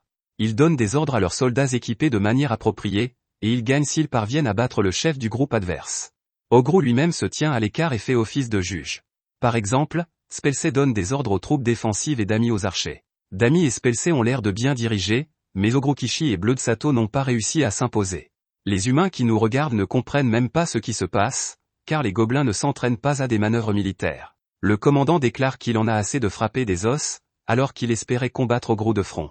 Ogrou est stupéfait par son courage, ce type veut toujours le défier, même si tous ses camarades perdent encore et encore. Ogrou commence donc à apprécier celui qu'il appelle le chevalier d'acier. Le gars est alors choqué quand Ogrou le couvre de mana. Ogrou lui explique qu'il l'écraserait s'il n'égalisait pas un peu le terrain de jeu. Ogrou libère une partie de son pouvoir, et le chevalier s'enthousiasme en voyant qu'il est prêt à se battre. Ogrou l'affronte, mais le chevalier n'a aucune chance de gagner, car Ogrou le détruit complètement. Ogrou le soigne et Ogrou Kishi déclare qu'il veut aussi combattre le chevalier d'acier. En les regardant se battre, Ogrou comprend qu'Ogrou Kishi est lui aussi inspiré par l'esprit du chevalier d'acier. Plus tard, l'homme explique qu'il vient d'un pays où il y a beaucoup de demi-humains, et que c'est pour cette raison qu'il lui est plus facile de leur parler. Le chevalier d'acier a remarqué le large éventail de races qu'Ogrou a rassemblées, et il peut dire qu'il les a très bien organisées. Il en vient même à se demander si Ogrou n'a pas été envoyé par une intervention divine. Il abandonne alors son rôle de chevalier et déclare qu'il veut se battre pour Ogrou. Ogrou accepte, ce qui ne fait plus de lui un prisonnier, et il décide de faire bon usage de son talent. Ogrou fait de la rousse son apprenti et lui demande de lui enseigner les techniques de combat propres aux humains. Plus tard, l'ancien elfe accepte de prendre en charge les humains blessés. Ogrou aimerait connaître le remède secret que les humains recherchent, et l'ancien révèle qu'il s'agit en fait du remède qu'il avait donné à Ogrou auparavant. Il s'agit apparemment d'un médicament très important qui peut guérir à peu près n'importe quelle maladie. Ogrou n'arrive pas à croire que le vieil elfe lui ait donné quelque chose d'aussi précieux, mais l'ancien explique que leurs lois leur interdisent seulement de le partager avec les humains, et non avec l'ogre qui a sauvé sa fille. Ogrou prend le médicament pour la première fois, ce qui lui procure une sensation étrange. Il reçoit également une tonne de pouvoirs étranges liés à la guérison. Ogrou donne une goutte de son sang à l'un des humains blessés, et celui-ci est choqué de constater que non seulement ses blessures ont été guéries, mais que son mal de dos a également disparu. Ogrou est lui aussi stupéfait, car il vient de se rendre compte que tous ses gains de capacité commencent à devenir vraiment fous. Il vient de guérir complètement ce type avec une goutte de sang, alors il se demande ce qui se passerait avec plus de sang. Ce type de capacité est d'un tout autre niveau, et Ogrou se demande s'il n'a pas atteint un niveau de puissance très élevé. Au 81e jour, le groupe d'Ogrou se prépare pour son troisième affrontement avec l'armée humaine. Ogrou réussit à blesser quelqu'un avec une lance à 300 mètres de distance, puis utilise sa capacité à produire un nombre illimité de lances. La bataille est terminée 20 minutes après l'impact de la lance. Ogrou utilise ensuite sa bave pour se débarrasser de tous les cadavres. Ce n'est pas très agréable à voir, mais tout le monde s'accorde à dire que Bloodsato a perdu la boule, car elle semble s'en donner à cœur joie. Le lendemain, les elfes chuchotent entre qu'Ogrou a amené des humains avec eux pour voir l'ancien. Ogrou assure aux humains que l'ancien est plus gentil que les autres elfes, ce qui se vérifie lorsqu'il leur sert à boire et à manger. L'ancien est heureux qu'Ogrou ait poussé l'armée humaine au bord du gouffre, mais il ne veut pas que le combat s'éternise. C'est pourquoi il veut envoyer ses troupes les plus compétentes dans la prochaine bataille pour aider à mettre un terme décisif à la guerre. Comme l'ancien paie Ogrou, ce dernier l'autorise à le faire. Sur le chemin du retour au village, la dame chevalier fait remarquer qu'Ogrou a son entière dévotion et qu'elle aimerait donc avoir la permission d'accomplir son devoir de chevalier du royaume. Elle lui demande s'il serait prêt à envoyer le remède secret elfique au royaume pour guérir la princesse. Ogrou pense qu'il serait très avantageux d'avoir le royaume à sa charge, mais il y a un problème, 5 dieux sont vénérés dans ce monde. Ils sont incroyablement puissants et sont donc à l'origine de nombreux conflits religieux. Ogrou a la bénédiction du dieu de la mort et de l'origine, donc si quelqu'un comme lui fournit le médicament, cela pourrait entraîner encore plus de problèmes. Cependant, il semble avoir une idée et dit au chevalier qu'il l'étudiera. Le jour 83 est celui de la bataille finale. Les soldats humains sont au nombre de 2000, et avec les elfes qui les ont rejoints, le groupe d'Ogrou est au nombre de 650. Cette bataille ne sera pas comme les autres car ils perdront s'ils se précipitent. C'est aussi parce qu'un des mini de sang d'Ogrou a appris quelque chose la veille. Les humains ont établi un ordre de 8 guerriers héroïques qu'ils appellent les Rugalordans. Ils sont considérés comme la force de combat ultime, car tous les 8 ont été bénis par les dieux. Non seulement ils sont forts par eux-mêmes, mais ils donnent également du pouvoir à ceux qui se battent à leur côté. Cela signifie que plus ils ont d'alliés, plus ils sont dangereux. Ogrou ne s'est pas inquiété lorsqu'il a appris leur existence et s'est seulement demandé quel serait leur goût. L'heure de la bataille a sonné et Ogrou invoque ses squelettes. Dami se demande si c'est une bonne idée puisque le soleil va bientôt apparaître, mais Ogrou explique qu'il a apporté quelques modifications au squelette. Il demande alors au groupe d'Ogrokishi de s'occuper du périmètre car il va emmener son squelette directement au centre. Ogrou lance la bataille et les humains sont choqués par le nombre de squelettes. Les humains savent qu'ils n'ont qu'à attendre que le soleil se lève bientôt, ce qu'il fait d'ailleurs. Ils sont soulagés car ils pensent pouvoir les repousser, mais ils sont stupéfaits de voir que les squelettes ne disparaissent pas. Il s'avère qu'Ogrou a enduit les squelettes de bave pour qu'ils puissent se battre pendant la journée. Les squelettes font du bon travail, mais Ogrou les envoie aider les autres car il a décidé d'en finir avec les soldats qui restent. Alors qu'il prépare une attaque incroyable, Ogrou pense à la façon dont toute l'armée va s'effondrer lorsqu'il éliminera les troupes du centre. Non loin de là, l'un des braves s'approche, mais il est ennuyé de devoir participer à une guerre aussi ennuyeuse. Il pense que les troupes doivent simplement se battre plus fort, mais elles lui font remarquer qu'elles ne sont pas aussi fortes que lui. Le courageux Arès, voyant Ogrou monter en puissance, se rend compte que la bataille pourrait être intéressante. Les troupes sont choquées de voir Ogrou rassembler de l'eau et du sang, et utiliser son attaque pour détruire tout le monde. Le combat a donné fin à Ogrou, qui commence à manger, mais il est interrompu par l'enfant décontracté qui voudrait qu'il se batte ensuite. On a parlé à Ogrou de cette personne, il sait donc qu'elle s'appelle Filippo, le brave de l'insecte osseux. Filippo n'aime pas que quelqu'un qu'il ne respecte pas l'appelle par son titre, alors il s'énerve. Ce gamin a des yeux de fou, et Ogrou comprend qu'il a été béni par le dieu des insectes démoniaques. Le gamin en veut à Ogrou car c'est à cause de lui que ses vacances ont été gâchées. Ogrou voit bien que le gamin se comporte comme un sale gosse, mais en réalité, la pression qui émane de son corps montre clairement que le gamin sait se battre. Filippo voit bien qu'Ogrou a une bénédiction, il veut donc savoir laquelle, mais Ogrou ne dit rien. Filippo révèle alors qu'il a des insectes qui utilisent un mélange de sa bénédiction et de la nécromancie. Il les jette partout et explique qu'il peut faire bouger les cadavres. Ce ne sont pas des zombies, car ils peuvent se déplacer au soleil. Ogrou conclut donc que les insectes sont une sorte d'arme biologique parasitaire. Filippo déclare ensuite qu'il y a une grande différence entre les braves et les héros. Les héros sont beaucoup plus forts individuellement et les combattants qui le renforcent sont également beaucoup plus forts. Cependant, les héros ne peuvent donner du pouvoir qu'à 10 personnes. Les braves, quant à eux, peuvent donner du pouvoir à des centaines de personnes. C'est alors qu'Ogrou est choqué par Filippo qui transforme les cadavres en monstres. Filippo les fait attaquer mais Ogrou commence rapidement à les mettre en pièces. Filippo est impressionné de voir qu'Ogrou est capable de les écraser comme s'ils n'étaient rien, il décide donc de prendre le contrôle direct des monstres. Le combat devient de plus en plus difficile et Filippo est maintenant impressionné par la rapidité avec laquelle Ogrou peut se soigner. Filippo se prépare à utiliser quelque chose dont Ogrou ne pourra pas se remettre, il invoque un mille-pattes géant. Cette chose écrase Ogrou, et le gamin explique que c'est son animal de compagnie préféré. Le mille-pattes est aussi très célèbre car il a été classé comme catastrophe naturelle. Il est incroyablement dangereux car son venin peut provoquer la mort mais aussi la paralysie d'un organe à la moindre exposition. L'enfant est stupéfait de voir qu'Ogrou a réussi à survivre aussi longtemps. Le groupe d'Ogrou s'inquiète car le venin a manifestement commencé à faire effet, mais personne ne peut les aider car ils sont entourés d'ennemis. Filippo félicite son animal de compagnie qui lui apporte le corps sans vie d'Ogrou et l'envoie terminer son autre tâche. Filippo est persuadé que le combat est terminé et il envisage de disséquer le corps d'Ogrou pour découvrir les bénédictions qu'il a reçues.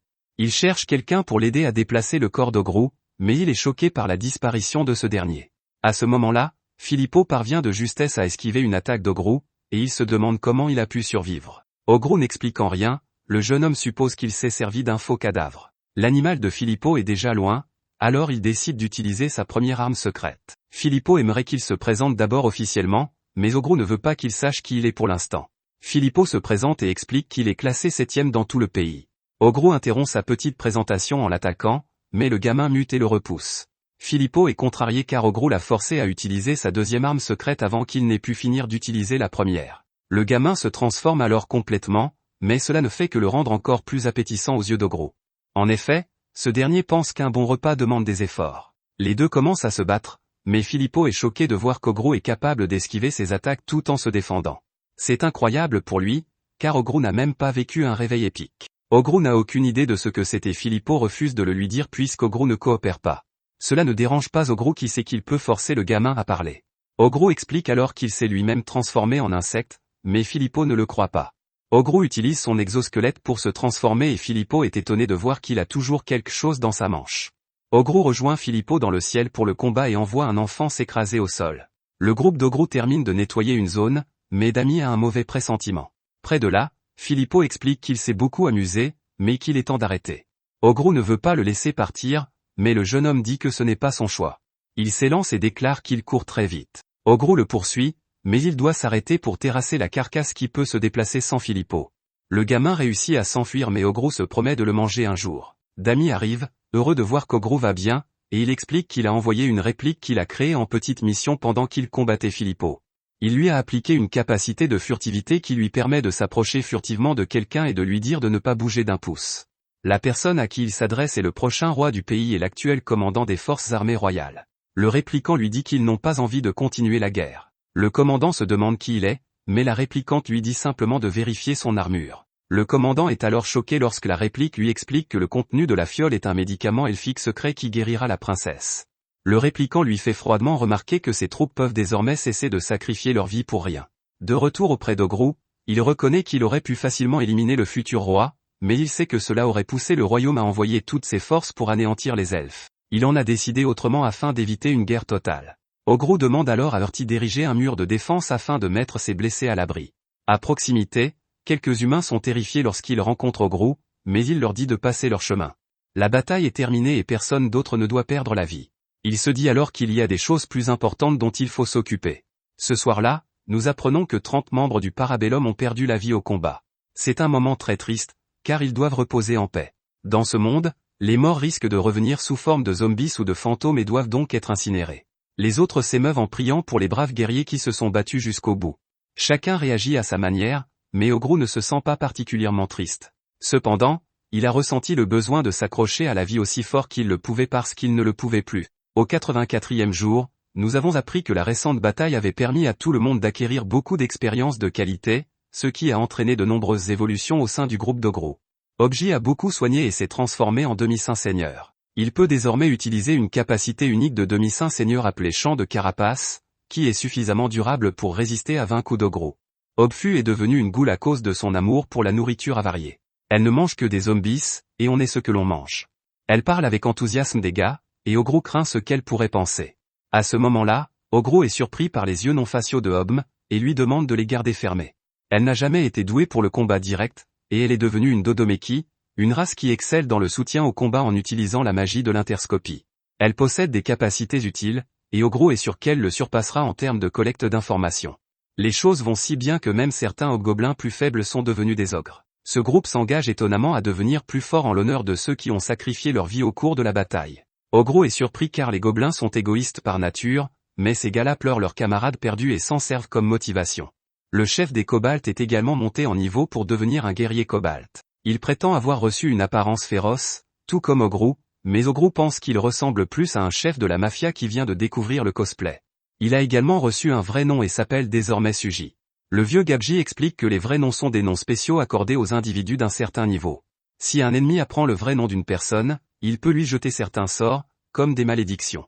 Dire aux autres leur vrai nom est une mauvaise idée et reviendrait à commettre un auto-analyste. Le chef des Kobolds a décidé de partager le sien avec Ogro en signe de sa loyauté indéfectible. Ogro décide donc de l'appeler Makita à partir de maintenant. Ogro réfléchit à ce qu'il doit faire des prisonniers et décide finalement de les libérer. Tous ceux qui n'ont pas d'autre endroit où aller sont autorisés à rejoindre le groupe d'Ogro à titre provisoire. Certains prisonniers s'en offusquent car ils ont l'impression d'être au-dessus du lot, mais être membre provisoire signifie qu'ils sont plus bas qu'un gobelin. Une dispute éclate, les gobelins se sentant insultés par cette déclaration. Ogro reconnaît que les 3 prisonniers sont plus forts que les gobelins, mais il fait plus confiance aux gobelins qui s'entraînent là depuis leur naissance qu'à des marginaux qui viennent d'arriver. Ogro dit aux 3 prisonniers qu'ils n'ont qu'à partir, mais ils préfèrent faire leur preuve. Ils veulent combattre le chef du groupe de mercenaires, et s'ils gagnent, ils veulent en prendre le contrôle. Le gars pensait à tort que Dami était leur chef, et il trouve risible qu'un ogre comme Ogrou soit en fait leur chef. Ogrou doit calmer Dami, et il accepte de faire plaisir à ces types. Ogrou veut se battre contre 2 d'entre eux à la fois, ce qui lui vaut d'être traité d'arrogant. Tout le monde est alors stupéfait de les voir montrer leurs armes, et Gabji, devenu incontrôlable, arrive pour assister au combat. Il explique qu'ils utilisent des armes orbes, et que certains des autres membres pourraient en faire autant. Les armes orbes donnent à leurs utilisateurs une augmentation significative de leur puissance et se réparent d'elles-mêmes lorsqu'elles sont endommagées. Ogrou anéantit instantanément les attaquants et bat tous les autres adversaires. À ce moment-là, tout le monde est choqué de voir Ogrou tomber à la renverse. Ce singe déclare qu'il est le chef maintenant, mais Ogrou l'envoie voler. Ogrou explique que le gars a bien réussi à le surprendre et qu'il l'a laissé porter son attaque. Il ne reste plus que le demi-dampeur, mais il est introuvable. Ogrou finit par trouver le type qui demande à Dami de devenir sa femme. Ogrou le bête sans relâche, tout en pensant que le fait de frapper Dami sous ses yeux lui a valu une raclée encore plus sévère. Il y a d'autres races puissantes parmi les membres provisoires, mais ils sont reconnaissants d'avoir été libérés de l'esclavage. Ogrou a donné du sang au Dampé pour le guérir, mais cela a poussé le gars à promettre sa loyauté, et les choses sont devenues gênantes. Au final, le groupe d'Ogrou compte 50 membres provisoires de plus.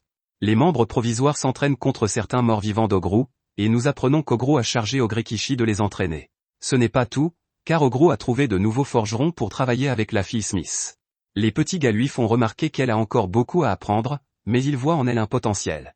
Ogrou a donc demandé à la fille de la forge d'essayer de faire en sorte que cela fonctionne. Ogrou a appris récemment une capacité appelée synthèse.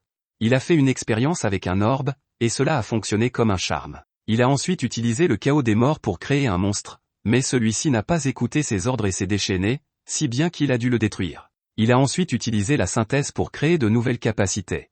Il a combiné les capacités faiblesse à la lumière du soleil et faiblesse aux dégâts de lumière pour créer faiblesse aux dégâts de lumière du soleil, mais il l'a regretté. Le 85e jour, ils ont commencé à rénover leur base. Ils donnèrent la priorité aux sources d'eau chaude afin de pouvoir offrir ce service à leurs alliés elfes. Le 86e jour, Ogrou utilisa les membres provisoires pour tester les capacités synthétisées. De cette façon, il y aurait moins de problèmes en cas de décès accidentel, mais Ogrou pense qu'il a peut-être exagéré. Le 87e jour, les forgerons nains ont offert à Ogrou leur meilleur travail. C'est un marteau de guerre spécial, mais Ogrou n'a pas pu comprendre leurs explications sur ce qui le rend spécial. Les choses ont bien changé depuis la naissance d'Ogrou, qui doit désormais réprimer sa présence lorsqu'il se promène dans les bois, faute de quoi les créatures s'enfuient.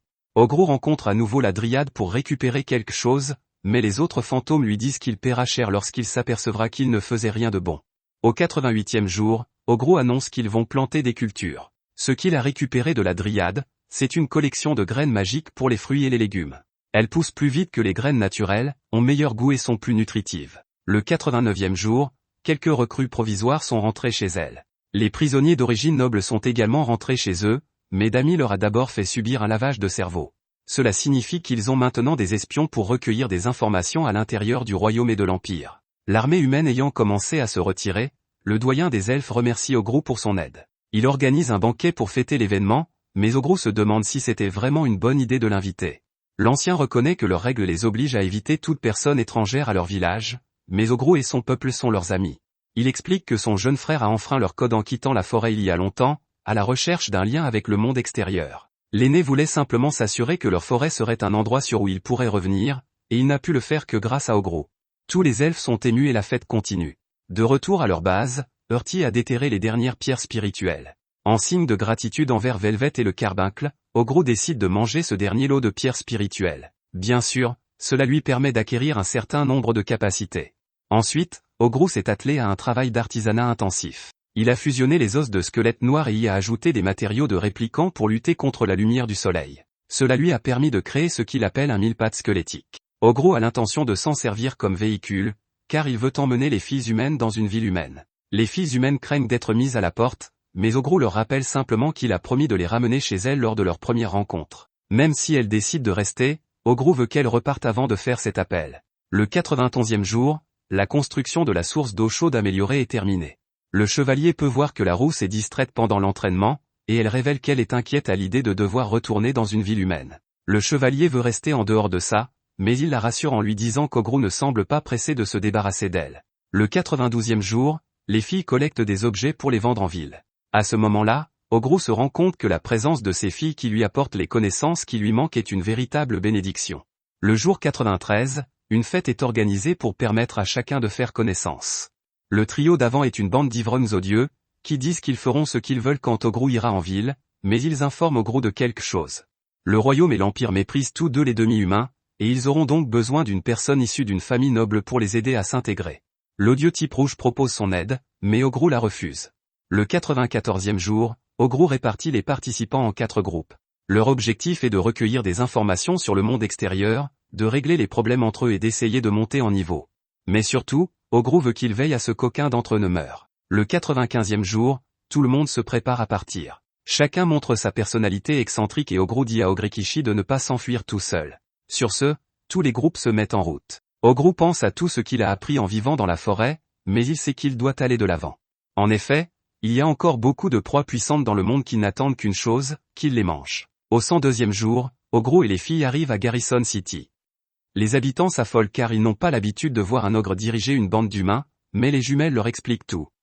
Ogrou dit alors aux filles qu'elles sont censées passer le temps qu'elles passeront dans la ville à décider si elles veulent y vivre à nouveau ou partir avec lui.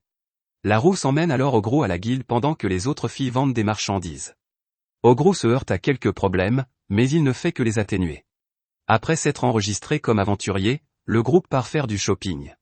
Les filles cherchent des vêtements, mais Ogrou décide de recueillir des informations. Il se déguise en humain et prend la forme qu'il avait dans sa vie passée. En se promenant dans la ville, il entend beaucoup de gens parler de lui comme de l'ogre tatoué. Les ogres semblent avoir une mauvaise image et Ogrou décide qu'ils ne pourront pas continuer leurs activités de mercenaires pour le moment. Quelques instants plus tard, des voyous encerclent Ogrou. Ils s'attaquent à ces imbéciles et les dévorent pour gagner de belles capacités. Ogrou remarque qu'ils portent tous des bagues identiques et se demande s'ils font partie d'une grande organisation. Non loin de là, il entend un type payer une rançon pour faire libérer une fille. Les voyous à qui il parle demandent plus d'argent, et Ogrou remarque qu'ils portent les mêmes bagues. Le gars se dit qu'il va devoir les combattre, et Ogrou réalise à quel point la situation va empirer lorsqu'il apprend que la fille qu'il tente de sauver est en fait une princesse. Les voyous finissent par presque éliminer le type, mais Ogrou les met hors d'état de nuire. Il leur attache également ses clones sanguins afin de pouvoir les traquer plus tard. Le type est furieux qu'Ogrou laisse les criminels en vie, mais Ogrou lui rappelle qu'il vient de lui sauver la vie. Ogrou lui laisse sa carte de mercenaire pour qu'il puisse l'appeler s'il a besoin d'aide.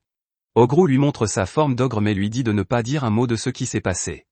Ce soir-là, le gars rencontre Ogrou et lui révèle que la présence de la princesse dans la ville était censée être un secret, mais qu'elle s'est enfuie de son auberge. Elle a ensuite été retrouvée et enlevée par une organisation. Le type est choqué quand Ogrou lui révèle qu'il sait déjà où se trouve leur cachette. Ils s'y rendent, et Ogrou élimine tous les voleurs et récupère la princesse. Alors qu'il brûle la cachette, Ogrou dit qu'il a trouvé des preuves montrant que l'enlèvement a été planifié par la princesse elle-même. Le gars veut rapporter cette information au royaume, mais Janki sort de nulle part et lui jette un sort. Il lui fait croire qu'il lui arrivera malheur s'il révèle ce qui s'est réellement passé. Au lieu de cela, il invente une histoire avec la princesse et continue à mener une vie paisible. Le 103e jour, Ogrou est informé que des gobelins et hobgoblins nouveau-nés ont été mis au monde. Ogrou se réjouit de la naissance de la nouvelle génération, mais il doit encore entendre les réponses des filles avant de quitter la ville. Lorsqu'il va parler aux filles, elles lui répondent toutes qu'il n'a même pas eu besoin de demander et qu'elles ont déjà préparé leurs affaires pour partir avec Ogrou. La cuisinière a encore beaucoup de recettes à essayer, et l'intello doit encore préparer la boisson alcoolisée parfaite pour Ogrou. La rousse et le forgeron ont eux aussi leur raison de revenir, et Ogrou les remercie. Plus tard, la princesse Rubilia se présente, et le gars explique qu'elle a exigé qu'il retrouve l'ogre qu'il a sauvé pour qu'elle puisse le remercier. Rubilia a entendu dire qu'Ogrou dirigeait un groupe de mercenaires, et elle a donc un travail à lui confier, elle veut qu'il l'escorte jusqu'à la capitale royale. Ogrou est choqué par son ton et se demande si son étrange pouvoir ne s'apparente pas à du charme. Ogrou refuse de l'escorter et lui fait remarquer qu'elle a beaucoup de gardes. Rubilia dit qu'ils sont tous ennuyeux et Ogrou lui explique avec colère qu'ils ont d'autres choses à faire. Ogrou essaie de la gronder pour s'être échappé de son auberge, mais ça ne marche pas et ça ne fait que l'inciter à les aimer encore plus. L'homme révèle qu'ils seront récompensés par une plaque d'or pour avoir escorté la princesse, et les filles insistent pour qu'Ogrou prenne le travail. Une plaque d'or vaut 1 million d'or, ce qui est bien plus que ce qu'elles obtiendraient pour un travail normal. Leur obsession pour l'argent dérange Ogrou, mais il est intéressé par la visite de la capitale royale, alors il accepte le travail.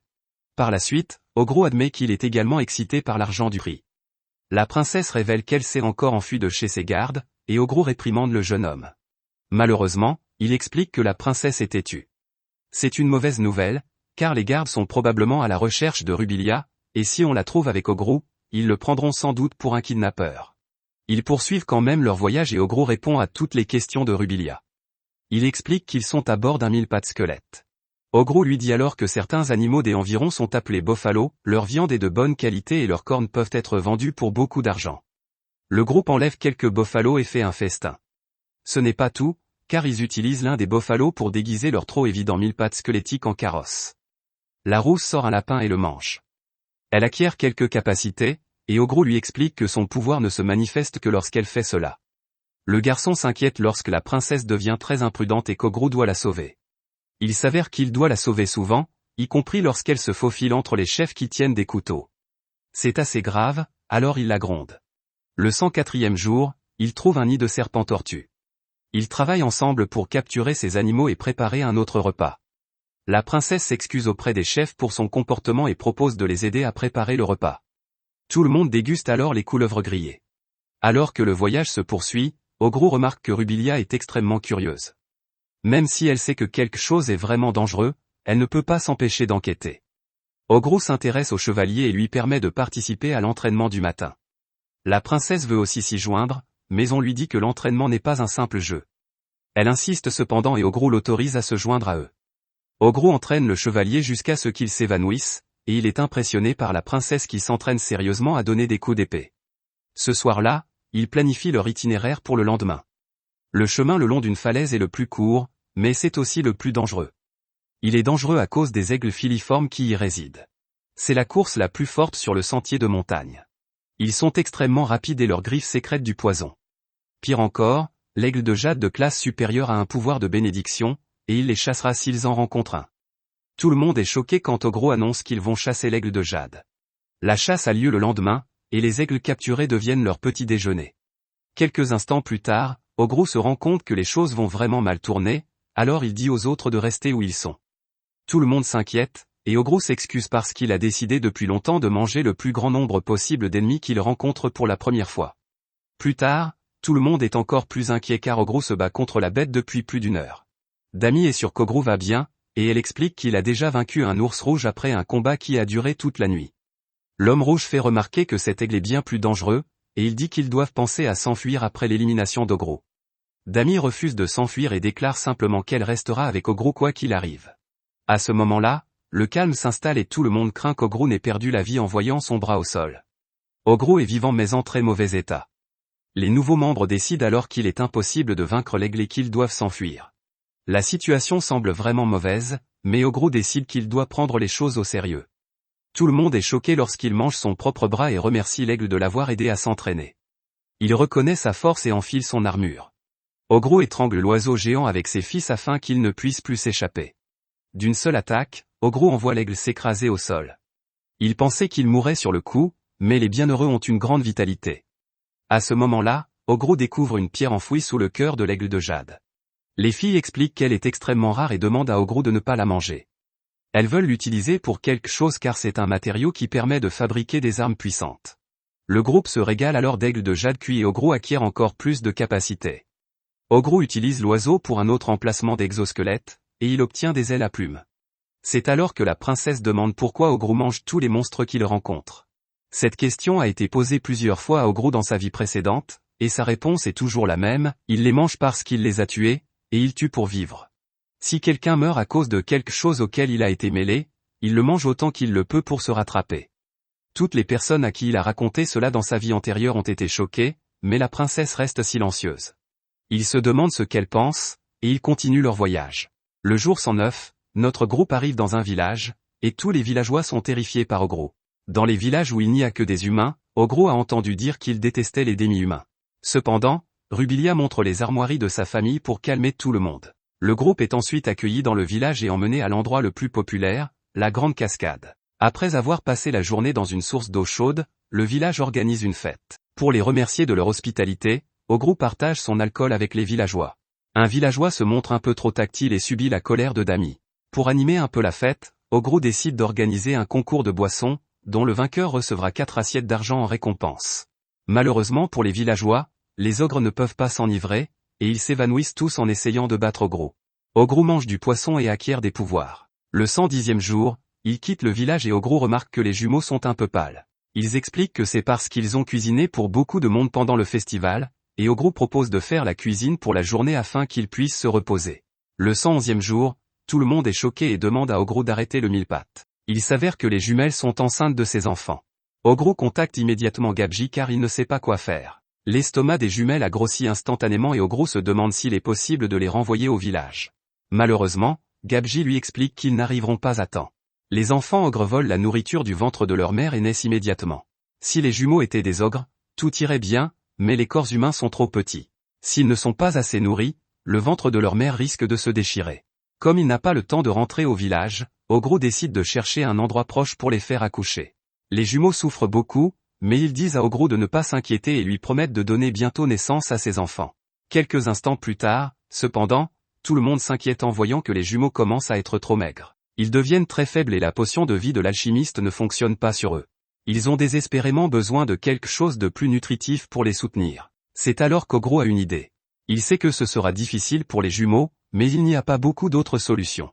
Ogro s'arrache le bras et leur demande de manger sa chair. Tout le monde est choqué, mais c'est le seul moyen de leur fournir l'énergie dont ils ont besoin. Ils n'ont pas le temps de le faire cuire, ils devront donc le manger cru. Les jumelles refusent de laisser Ogro souffrir, mais les autres lui font remarquer qu'il n'a qu'à se régénérer. Les filles refusent toujours, alors Ogro mord sa propre chair et la leur donne à manger. Ils déclarent qu'elles peuvent le haïr si elles le souhaitent par la suite, mais ils refusent de les laisser mourir, elles et leurs enfants. Après les avoir nourris, Ogro trouve une grotte convenable. Elle contient des ours, mais Ogro demande aux trois seigneurs de les éliminer. Ogro utilise certains de ses pouvoirs pour faire des lits, mais les filles deviennent si grosses qu'elles semblent sur le point d'éclater. Ogro utilise son pouvoir de guérison pour les anesthésier, mais il ne sait pas combien de temps cela va durer. Finalement, l'un des ventres cesse de grossir et nous voyons qu'Ogro utilise l'une de ses figurines de sang pour transmettre ce qui se passe à Seiji. Ogro dit que ce qu'il s'apprête à faire sera utile pour leur base, alors il veut que Seiji le surveille de près. Il endort l'un des jumeaux et utilise une capacité pour créer un scalpel. Il se rappelle qu'il doit continuer à soigner et à endormir, et Ogro commence la procédure. Un peu plus tard, nous constatons que les jumeaux ont donné naissance à un petit garçon et une petite fille. Grâce au sang et aux capacités d'Ogro, l'opération a été un succès et les blessures des jumeaux sont déjà guéries. Ogro est heureux de ne pas avoir perdu les jumeaux et est fier d'être père. La princesse en prend un dans ses bras et dit que les bébés ressemblent à des singes, mais qu'ils sont tout de même mignons. À ce moment-là, Gabji demande à voir les bébés car il pense qu'ils sont peut-être de sang mêlé ogre. Gabji explique alors à Ogro qu'il peut leur enlever les cornes tant qu'ils sont encore bébés. Selon Gabji, lorsqu'une femme humaine donne naissance à l'enfant d'un demi-humain, celui-ci sera de la même race que le père. Cependant, dans un cas sur 1 million, une race spéciale appelée sang mêlé naît. Ils possèdent de grands pouvoirs, mais les deux races les considèrent comme désagréables. Le mieux qu'ils puissent faire est de vivre comme des monstres nuisibles. Ogro apprécie toutes les connaissances que Gabji lui a transmises, mais cette fois-ci, Ogro a pris sa propre décision.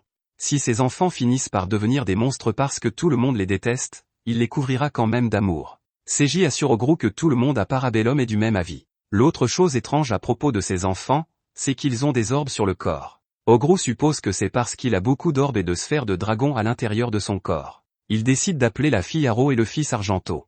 Les jumelles, qui s'appellent Felicia et Elma, se portent bien et Ogro les remercie d'avoir porté ses enfants. Il veut désormais vivre en famille avec elles, et elles sont du même avis. Le 112e jour, Ogro veut trouver un monstre fort qu'il n'a jamais vu auparavant, alors il part seul en exploration. Au bout d'un moment, il rencontre une bête qu'il décide d'appeler un cerf blanc. Ogro sait qu'il s'agit d'un monstre de classe boss rien qu'en le regardant, et même s'il se donne à fond, il n'a que 30% de chance de gagner. Ogro n'a pas ressenti la peur de la mort depuis très longtemps, mais cela l'excite. Ogro se transforme, mais il est troublé par le fait que la bête ne l'attaque pas. À ce moment-là, le monstre perd ses bois et s'enfuit.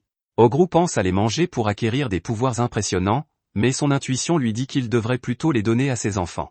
Après quelques explorations, Ogro rencontre une force conjointe composée d'humains et de demi-humains. Ils sont en train de se battre et Ogro peut voir qu'ils ont beaucoup d'expérience. En les observant, il devient évident qu'il s'agit du groupe le plus puissant qu'Ogro ait jamais vu dans ce monde. Cependant, leur cible est un monstre boss, et il se bat bien. Le groupe a éliminé plusieurs bêtes, mais le boss s'apprête à mettre fin au combat avec sa plus puissante attaque magique. C'est alors que cette bête immensément puissante est réduite en miettes par Ogro et son nouveau bras armé. Ogro était un peu nerveux à l'idée d'utiliser cette attaque, mais il voulait sauver le groupe pour pouvoir le combattre lui-même. Le problème, c'est qu'il n'est pas sûr de pouvoir ranger le monstre géant dans son entrepôt. Il y parviendra, et il se tournera donc vers le groupe. Un humain se dresse pour les protéger, ce qui fait réfléchir Ogro. Il se demande si ce type aurait été capable de battre le boss s'il ne l'avait pas détruit. Ogro ne sait pas trop pourquoi, mais ce type aimait quelque chose qui lui donne la certitude qu'il aurait gagné contre le boss. À ce moment-là, Ogro félicite le gars pour son bon travail pendant le combat. Il a décidé de ne pas les manger et de prétendre qu'il a été envoyé par quelqu'un pour vaincre le monstre. Il leur demande de le laisser prendre le monstre, et en échange, il leur propose de soigner leurs blessures. Ils acceptent, Ogro prend le cadavre du monstre et ils se séparent. Le type est étonné de l'existence d'une créature comme Ogro. Il voit bien qu'Ogro n'a pas encore atteint le niveau épique, mais pour une raison ou pour une autre, il ne peut pas bouger du tout. Une fille se demande si c'est à cause de ses blessures, mais ce n'est pas le cas, c'est en fait à cause de la peur. Le gars a une capacité appelée voix de la mort, et elle lui a montré le pire résultat de ce qui aurait pu arriver. S'ils avaient essayé de combattre Ogro, ils auraient tous perdu la vie. Après avoir mangé le boss et gagné de nouvelles capacités, Ogro retourne finalement à la grotte. Ses enfants savent déjà marcher, et ils accueillent Ogro à la maison, alors Ogro les appelle des génies. Ogro les nourrit avec la corne de cerf, et il peut voir que leurs capacités se sont considérablement améliorées. Ogro et la rousse l'ont également essayé, mais Ogro est choqué de voir qu'ils ont obtenu de capacités portant d'étranges symboles. Il n'a fallu qu'un petit fragment de la corne pour faire cela, et Ogro craint d'avoir fait une grosse erreur cette fois-ci. Il est clair que le cerf blanc n'est pas une créature qu'il peut combattre en ce moment. Cette nuit-là, le niveau d'Ogro dépasse à nouveau la valeur spécifiée, et toutes les conditions sont remplies, ce qui lui permet d'accéder à une autre évolution. Il peut désormais se transformer en une espèce disparue appelée Seigneur Apôtre. Ogro décide de le faire et reçoit un vrai nom, Yatan Doji. Il est également censé obtenir certaines capacités, mais les conditions pour certaines d'entre elles n'ont pas été remplies. Elles ne seront accordées que lorsque les conditions seront remplies. En outre, 8 des subordonnés d'Ogro sont nommés généraux démons. Le lendemain matin, tout le monde est choqué de voir la nouvelle évolution d'Ogro. Au 114e jour, Ogro apprend que le forgeron et l'alchimiste sont tous deux enceintes. Ogro décide de trouver un endroit où il y a de l'eau, et la princesse dit aux filles de tenir encore un peu. Ce n'est pas une mince affaire, mais Ogro dit qu'au moins, cette fois, il sait quoi faire. Quelque temps plus tard, Emery et Spinel donnent naissance à leur bébé. L'enfant humain s'appelle Nicolas et l'enfant orc s'appelle Oniwaka. Le 115e jour, la princesse se déguise. Ils sont près de la capitale royale, donc si elle ne se déguise pas, il y aura un énorme tumulte. Ogro demande au maire de faire une pause, et il envoie les autres filles recueillir des informations à la guilde des aventuriers. À la guilde, des vagabonds disent à Ogro qu'il a l'air très fort et lui demandent de s'entraîner avec eux. Se battre contre eux serait trop facile pour Ogro, alors il leur propose de se battre contre les nobles à la place. Les nobles sont choqués et Ogro propose même aux aventuriers de leur donner 5 assiettes d'argent pour les récompenser de leur victoire. Les nobles affrontent les aventuriers et Ogro voit bien que Dami veut participer. Mais elle ne peut que regarder, et la séance s'achève lorsque les aventuriers n'en peuvent plus. Janky fond en larmes en voyant à quel point ils sont devenus forts, mais les autres lui font remarquer qu'il n'y a pas de raison de pleurer. Leur but était de devenir plus forts, et ce n'est que le début. Ogro est impressionné par eux et leur permet de rejoindre Parabellum. Ogro fait ensuite un peu de shopping et achète un objet magique rare qui permet à quelqu'un d'imprimer n'importe quel paysage qu'il voit. Cela semble assez compliqué, mais il s'agit en fait de ce qu'on appelait un appareil photo dans l'ancien monde d'Ogro. Bien sûr, il utilise immédiatement l'appareil photo et prend des tonnes de photos de ses enfants. Ce soir-là, Ogro pense qu'ils ne sont plus qu'à quelques jours de leur destination, et il se demande quel genre d'ennemi les attend là-bas. De plus, il a été tellement occupé qu'il n'a pas eu le temps de contacter les autres groupes. Bloodsato dirige le groupe 3 et explique que Spellsey a acheté une tonne de livres de sorts. Ogro ne se souvient pas de leur avoir donné beaucoup d'argent, mais Spellsey explique qu'ils ont capturé des bandits et des kidnappeurs. Ils prennent tout leur argent, ce qui leur permet de ne pas avoir à s'inquiéter des frais de voyage. Dodom dirige le 5e groupe et travaille dur pour recueillir des informations. Ogro la félicite pour son travail et lui rappelle qu'elle doit se reposer de temps en temps. Le 4e groupe n'a pas de chef et se dispute pour tout et n'importe quoi. Ogro décide qu'ils ont besoin d'un chef, mais Oberyn est choqué d'entendre que c'est elle. Elle tente de s'y opposer, mais la décision d'Ogro est déjà prise. Ogro se prépare à contacter le second groupe, dirigé par Ogrekishi, mais il a une vision choquante. Dami se demande ce qui ne va pas et Ogro lui dit qu'il est mort dans cette vision. Le 116e jour, Ogro annonce à la princesse qu'ils vont prendre un autre chemin. Les autres savent qu'il a eu une vision dans laquelle il perd la vie, et ils expliquent qu'il s'agissait d'un rêve de prévoyance. Dami ne veut pas en entendre parler, mais Ogro doit se rendre à l'endroit de sa vision pour voir si elle est réelle. Il leur faudra 2 jours pour se rendre à cet endroit, et il risque d'arriver un peu en retard à la capitale royale. La princesse décide étonnamment d'autoriser le détour et déclare qu'ils se rendront à Mess City. Le 117e jour, Ogro explique qu'ils atteindront May City dans un jour supplémentaire. Tout le monde se réjouit de la présence des enfants, mais la princesse fait remarquer que l'un d'eux ne marche même pas. C'est parce qu'il s'agit d'un humain et qu'il faut environ 1 an pour commencer à marcher. À l'avant, Dami regarde fixement son collier. Ogro n'arrive pas à croire qu'elle l'ait encore, alors Dami lui fait remarquer que c'est le collier qu'Ogro lui a offert lorsqu'ils étaient encore des gobelins. C'était il y a seulement 4 mois, mais le collier lui donne encore beaucoup de nostalgie. Elle dit ensuite qu'il s'est passé beaucoup de choses depuis. Ils ont combattu les humains en tant que mercenaires, et maintenant ils sont les gardes du corps d'une princesse humaine. De plus, Ogro évolue sans cesse et devient de plus en plus viril. Dami est déçue de n'être encore qu'une simple damoise, mais le pire, c'est qu'elle n'a toujours pas d'enfant de la personne qu'elle aime le plus. Ogro lui assure qu'il restera à ses côtés et lui dit que même si elle n'a aucun de ses enfants, ses sentiments pour elle ne changeront pas. Le 118e jour, ils arrivent à May City. Le groupe d'Ogrekishi devrait être dans le donjon qu'ils ont trouvé, mais ils entendent des disputes à l'intérieur. Des aventuriers sortent en courant et disent à Ogro de faire de même, car il y a un terrible monstre à l'intérieur, appelé Minotaure, et même un seigneur ne peut le vaincre. Avant de venir dans le donjon, on a dit à Ogro que plusieurs groupes voulaient les exterminer, mais aucun n'est revenu. C'est alors qu'Ogrekishi et Urti sortent du donjon. Ils sont maintenant très grands et Ogrekishi fait remarquer qu'Ogro a rapetissé depuis la dernière fois qu'ils se sont vus. Ces deux géants sauvent les aventuriers et expliquent la situation à Ogro. Dans la partie la plus profonde du donjon, un monstre rare appelé Mind Mirror est apparu. Ce monstre est censé copier l'adversaire le plus fort que la personne qui l'affronte porte dans son cœur. Dans le cas d'Ogrekishi, il s'agissait d'Ogro, et Ogrekishi a donc été battu.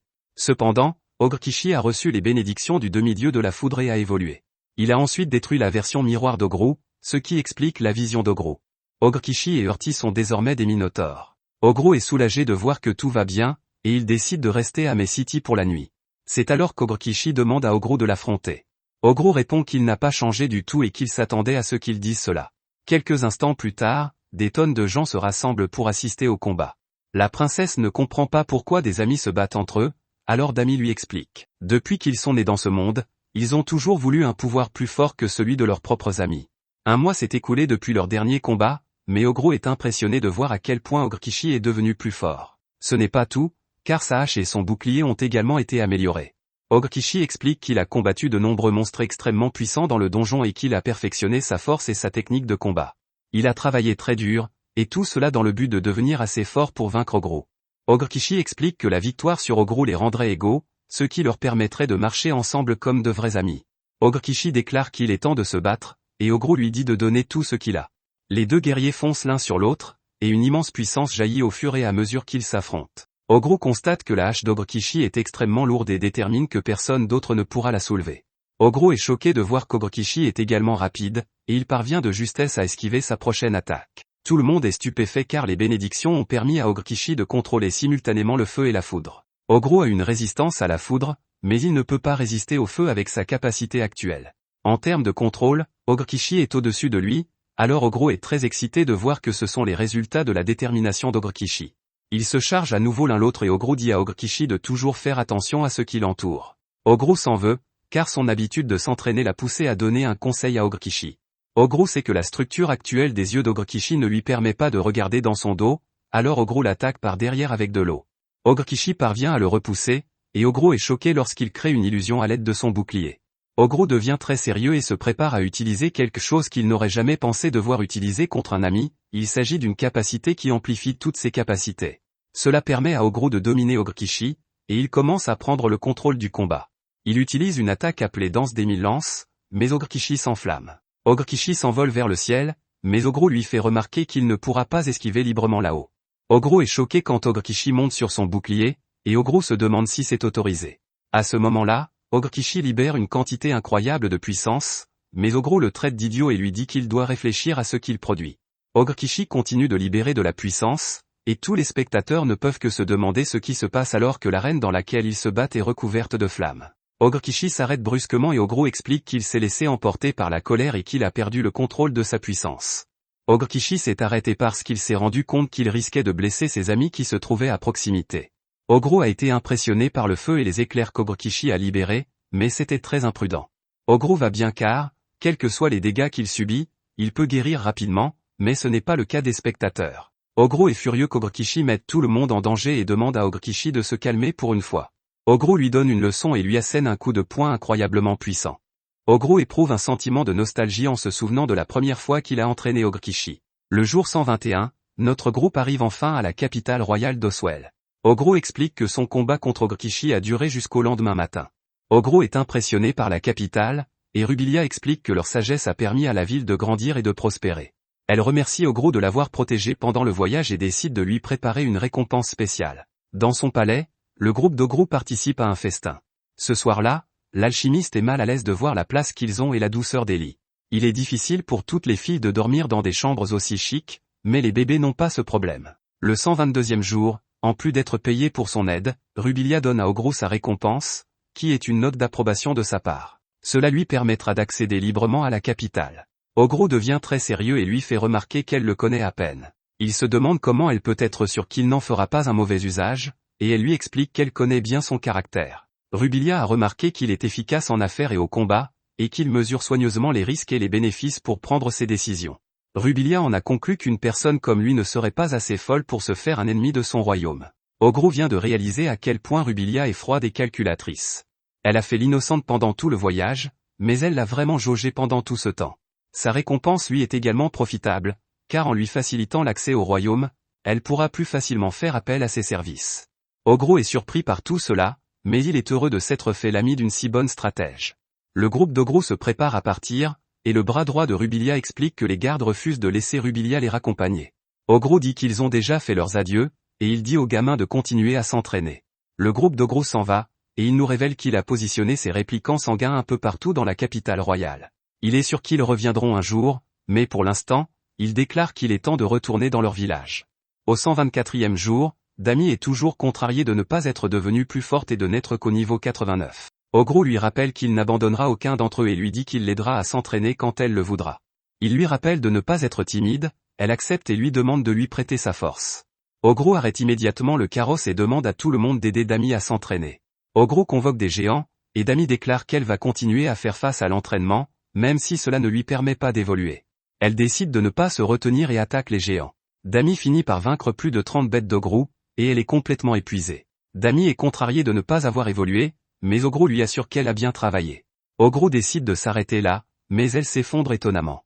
Ogro la ramène auprès des autres, mais il commence lui aussi à se sentir somnole. L'alchimiste lui explique qu'il s'agit probablement d'un épuisement du mana, et qu'Ogro n'en a jamais fait l'expérience auparavant parce qu'il a beaucoup de mana. Ogro est heureux que cela ne se soit pas produit au cours d'une bataille, et il se prépare à manger. Cette nuit-là, Dami voit l'écran noir dans son sommeil. Le 125e jour, Ogro est choqué de voir que Dami s'est transformée en une variante noble du vampire et que son vrai nom est Hectorina. Elle dit à Ogro qu'elle est officiellement sa femme maintenant, mais qu'agir en noble comme elle le fait la fait rire. Ogro est heureux qu'elle soit devenue plus forte, mais il est encore plus heureux de la voir rire à nouveau. Le jour 126, ils retournent enfin dans la forêt où ils sont nés. Ogro dit que leur grotte sombre et humide lui manque. Ce n'est peut-être pas grand-chose, mais ce sera toujours leur maison. Bien sûr, tout le monde est choqué lorsqu'ils arrivent et constatent que leur petite grotte a beaucoup changé. Elle n'est plus sombre ni humide, et les autres groupes apparaissent pour expliquer qu'ils ont fait des travaux de rénovation. Ogro est habituellement celui qui fait toutes les surprises, alors ils ont tous pensé que ce serait bien de le surprendre pour une fois. Fu attribue aux tourtereaux Ogre Kishi et Hurti le mérite d'avoir fait le gros du travail, mais ils disent que c'était un travail d'équipe. Une petite visite permet de constater qu'ils ont maintenant une vraie ferme. La dryade qu'Ogro avait rencontrée a également emménagé et s'est même classée. Le ranch abrite leurs familiers, et le quartier résidentiel révèle qu'ils ont beaucoup de nouveaux amis. Ils ont maintenant des chats parlants qui ne sont pas doués pour le combat, mais qui sont très habiles de leurs mains, sans parler de la beauté que tout le monde leur trouve. C'est alors que Sajei, paniqué, apparaît et révèle que Gabi vient d'être hospitalisée. Ogro va le voir car il ne lui reste plus beaucoup de temps. On dit au vieux gobelin de ne pas trop parler, mais il dit que ce n'est pas grave car c'est sa dernière fois. Ogro présente à Gabji ses petits-enfants, et Gabji n'arrive pas à croire que le petit Ogro qu'il tenait gentiment dans ses bras a maintenant une grande famille à lui. Il plaisante un peu, mais Ogro a quelque chose à dire à Gabji avant de mourir. Ogro déclare qu'il est désormais un seigneur apôtre et qu'il va donc se faire appeler Aporo. Ogre Kishi devient Minokishi et Dami Konami. Tout le monde est content de ces nouveaux noms, mais Minokishi prédit qu'il aura bientôt besoin d'un nouveau nom s'il monte encore en grade. Gabji se moque d'Ogro pour avoir trouvé des noms aussi simples, mais tout le monde lui fait remarquer que c'est lui qui a inventé ce système de noms. Gabji n'arrive pas à croire que l'un de ses petits gobelins soit devenu un seigneur apôtre. Il a vécu une longue vie, et il est heureux d'avoir vu quelque chose d'aussi étonnant à la toute fin. Gabji s'éteint et Aporo lui dit de se reposer tranquillement. Alors qu'ils enterrent Gabji, Aporu se rappelle que Gabji n'avait qu'un peu plus de 20 ans. Les gobelins ne semblent pas avoir une grande longévité, mais Aporu est sûr que tant qu'il passera sa vie avec des personnes qui lui sont chères, il pourra vivre pleinement sa seconde vie. En l'honneur de Gabji, Aporu déclare qu'il est temps d'organiser le tournoi de combat de la Parabellum Mercenary Company. Tout le monde trouve cela très amusant, et même les enfants d'Aporu veulent y participer. Les règles sont les suivantes, tout le monde se bat à main nue et le combat se termine lorsque quelqu'un se rend. Le fait d'ôter la vie à son adversaire est sévèrement puni.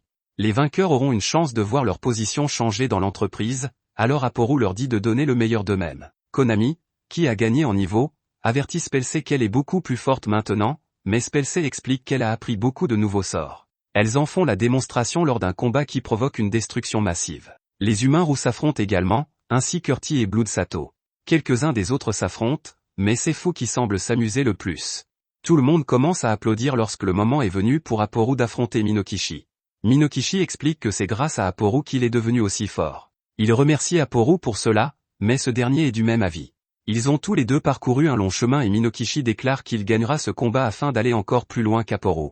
Aporu est ravi d'entendre cela, et ils foncent l'un sur l'autre. Leurs attaques redoutables s'entrechoquent, provoquant une explosion de puissance, et quelques instants plus tard, ils se retrouvent tous les deux incapables de bouger. Les résultats du tournoi sont les suivants, Aporu a remporté la première place et Minokishi la deuxième. Konami est troisième et Urti quatrième. Blood Sato est cinquième et Spellsé sixième. Le reste du groupe suit, mais les résultats ne surprennent pas vraiment Aporu. Les jumeaux servent à manger à tout le monde, et même les enfants d'Aporu sont épuisés.